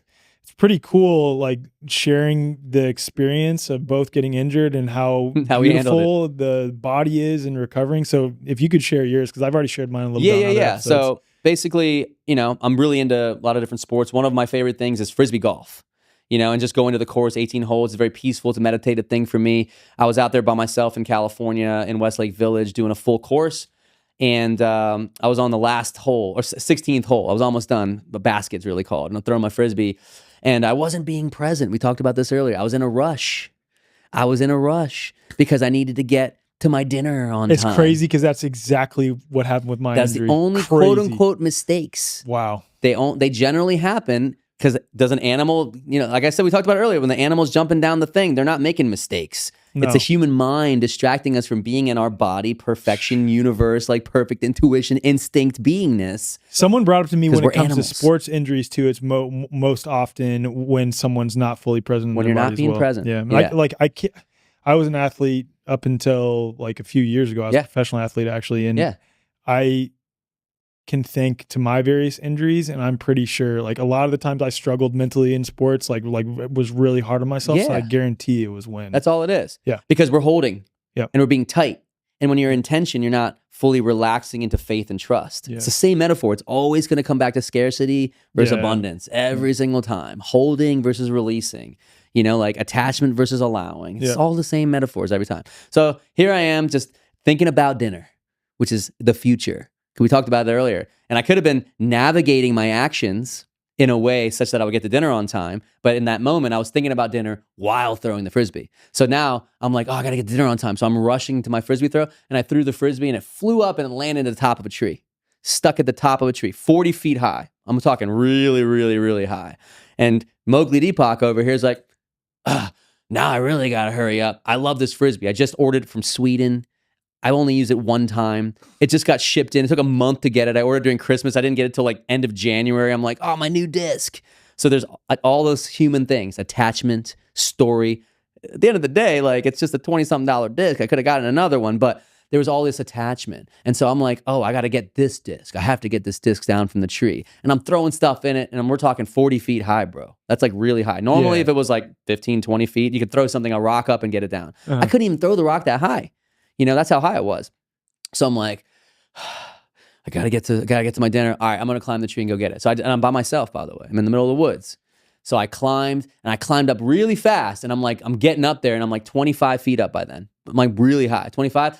And I just grabbed this. I reached over here and I grabbed this dead branch, and I just literally died, and I literally fell from the tree. It was like a completely dead, and I fell 25 feet to the ground, landed flat on my back, slightly leaning to the right, and I was just like.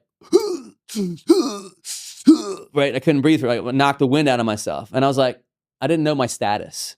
Am I good? Am I not? Am I dying? Am I gonna have internal bleeding? Did I break? I have no idea. Yeah. All I know is like I'm just laying there, and then I'd lost time for like 20 minutes. I don't remember anything.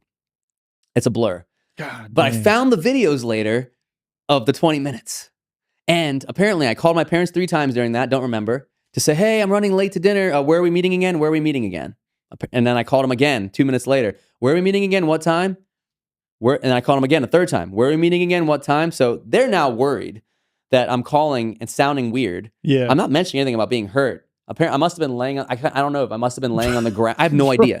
I'm blacked out, bro. I don't remember any of this. Holy shit. And then I find videos on my phone of me taking videos of the tree, talking about, I don't know where I am right now. I have a video. It's on my phone. I showed you afterwards. Holy shit. I'm like, I don't know where I am right now, but there's my Frisbee right there. And all I was focused on was the Frisbee still. Oh my Like even in my goodness. delirious, blacked out concussion state, for all sure. I was thinking about was getting that Frisbee. Oh my God. So it's interesting what the mind does when it's off. Yeah. But it was, I guess it was still being a kid. So that's cool. Yeah. But anyway, all I know is like I came to and I'm like, whoa, this hurts. Anyway, it turns out I have a fractured collarbone, busted all my ribs. They weren't broken, but they're bruised. It's about 6 weeks now. So now I'm like better, but I'm definitely like, you can feel it when we're done the interview. It's kind of sticking up right there. That's just permanent. I have a broken collarbone from I played high school football. Is it an AC joint separation? I don't know. Okay. I don't know. And so here's the thing. Even that night, I left the park and I just stumbled my way to the car and I drove to dinner still. Oh my God. Busted. Dude. And I showed up to dinner and saw my parents and like, hey, what's going on? And they're like, are you okay? You called a bunch of times. I was like, I did? And I had no idea. I called them. And I looked at my phone. I saw the call logs. I didn't believe them. They said, no, you called 3 times. DPAK, you called 3 times and we were trying to find out what's going on. And you kept on, you didn't sound like yourself. Like you sounded like you kept on saying, and I took a video of them telling me the story because I wanted to remember it later. Yeah. So I was kind of like out of it. But, I did that. I took videos of the tree, then got to the car, drove to dinner late, got there, and then I ate. And then they were like, are you okay? I was like, yeah, man, I fell out of a tree. They're like, go to the doctor. And I'm like, I don't believe in the doctor. I'm torn about the doctor thing. Like I want to have our crew. I want to have like our network of our doctors. Yes. Which part of moving to Austin and also just helping. Also that could be part of our mission is expanding the medical network to be like trustworthy networks. But that said, I don't have it yet. Mm-hmm. I have people I know. I have like people in my crew. I can call Mickey. I know I have doctors. I have people in LA I can talk to. But my girl Jen, she was out of town in Argentina. Her father just passed away, so she's out of town. So I'm basically by myself. So I just go home and I was like, I've been injured before. I've fallen before. I've done this before. I knew that I was going to wake up the next day feeling like I got hit by a train. Because it's going to be the next day. That next day, bro. It's the next day. Because when you're on the first day, you're still like a dopamine and adrenaline's kicking in. So you know, but next man, day. I woke up and it Oh. was like I couldn't get out of bed for, you know, a long time. And this Yeah. is like 4 days before I got a tour. Oh man. And I got to play the violin and do all this stuff. And I was like, I'm on tour going to West Palm Beach. I'm coming to Austin to do this Maha event with Del Bigtree, and then I'm doing like this O'Keefe party with James O'Keefe and all this rooftop thing in West Palm Beach. And I'm like injured. So I ended up putting on a sling that my mom had, only for the purpose of like just signaling to people at the airport or people I'm in social situations not to hug me wrong. But I managed to just get up after a couple days. And I just kind of fought through it. And all I did this whole time was fast and meditate and lay there like an animal would. I just listened to my body and I just laid there and I just knew that first couple of days is going to be my body. All this stuff's going to go. And I sent all this energy there and I just visualized stem cells and stuff going there. And that's all I did was just drink a bunch of water and lay. I couldn't get up anyway. You know, it took me like 5 minutes every time to get up because people out there that know rib injuries, ribs are the worst. Like getting up, it's all core. Yeah. Engaging the core. And it was like, ugh. Even now it still hurts a little bit. But I did nothing. I didn't go to the doctor. I didn't do anything. I just laid there and I just channeled the visualization of healing. I knew that if something was more broken, then I would need to go get checked out. I knew I could tell by feeling it that it was just like a mild fracture.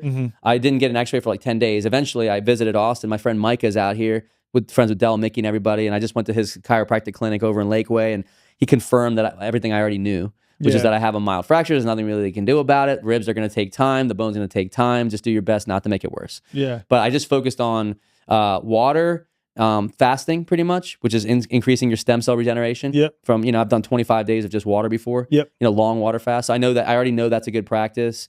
And then I started just taking like certain things like curcumin and stem regen and all these different things to start increasing blood flow to those areas, and just kind of been letting it heal.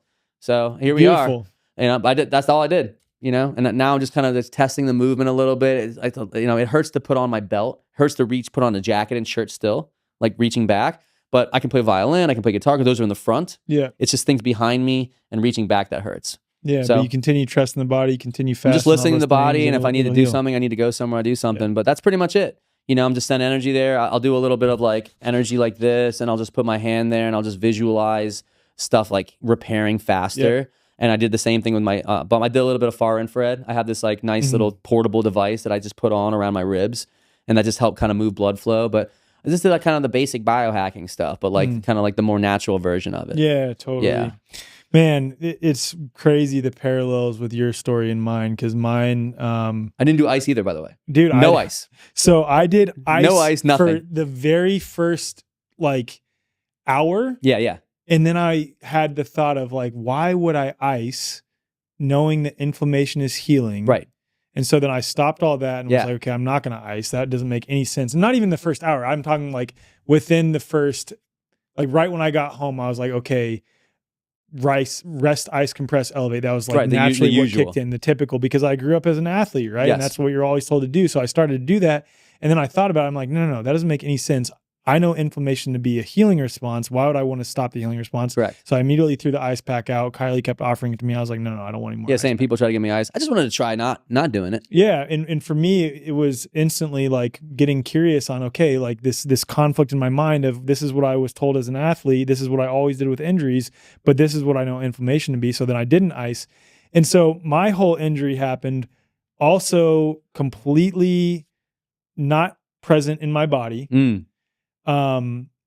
Was getting frustrated during a workout because I really needed to move some energy before I had to go interview Austin Woodson, actually. Nice. That's funny. And my daughter oftentimes comes out while I'm working out, and she was sort of in one of these moods that she gets in where she's very strong-willed, where I'm like, hey, can you please go inside? And then she doubles down. She's like, no. And I'm like, all right, I can't get my workout done.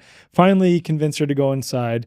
Kylie's laying in bed with our baby and is still asleep, I think. And then I'm like, all right, I only have a few more minutes. I need to move energy. I'm just going to go on a run, right? Yeah, exactly. It's just the rushing thing. So I'm like, all right, I'm going to go on a run.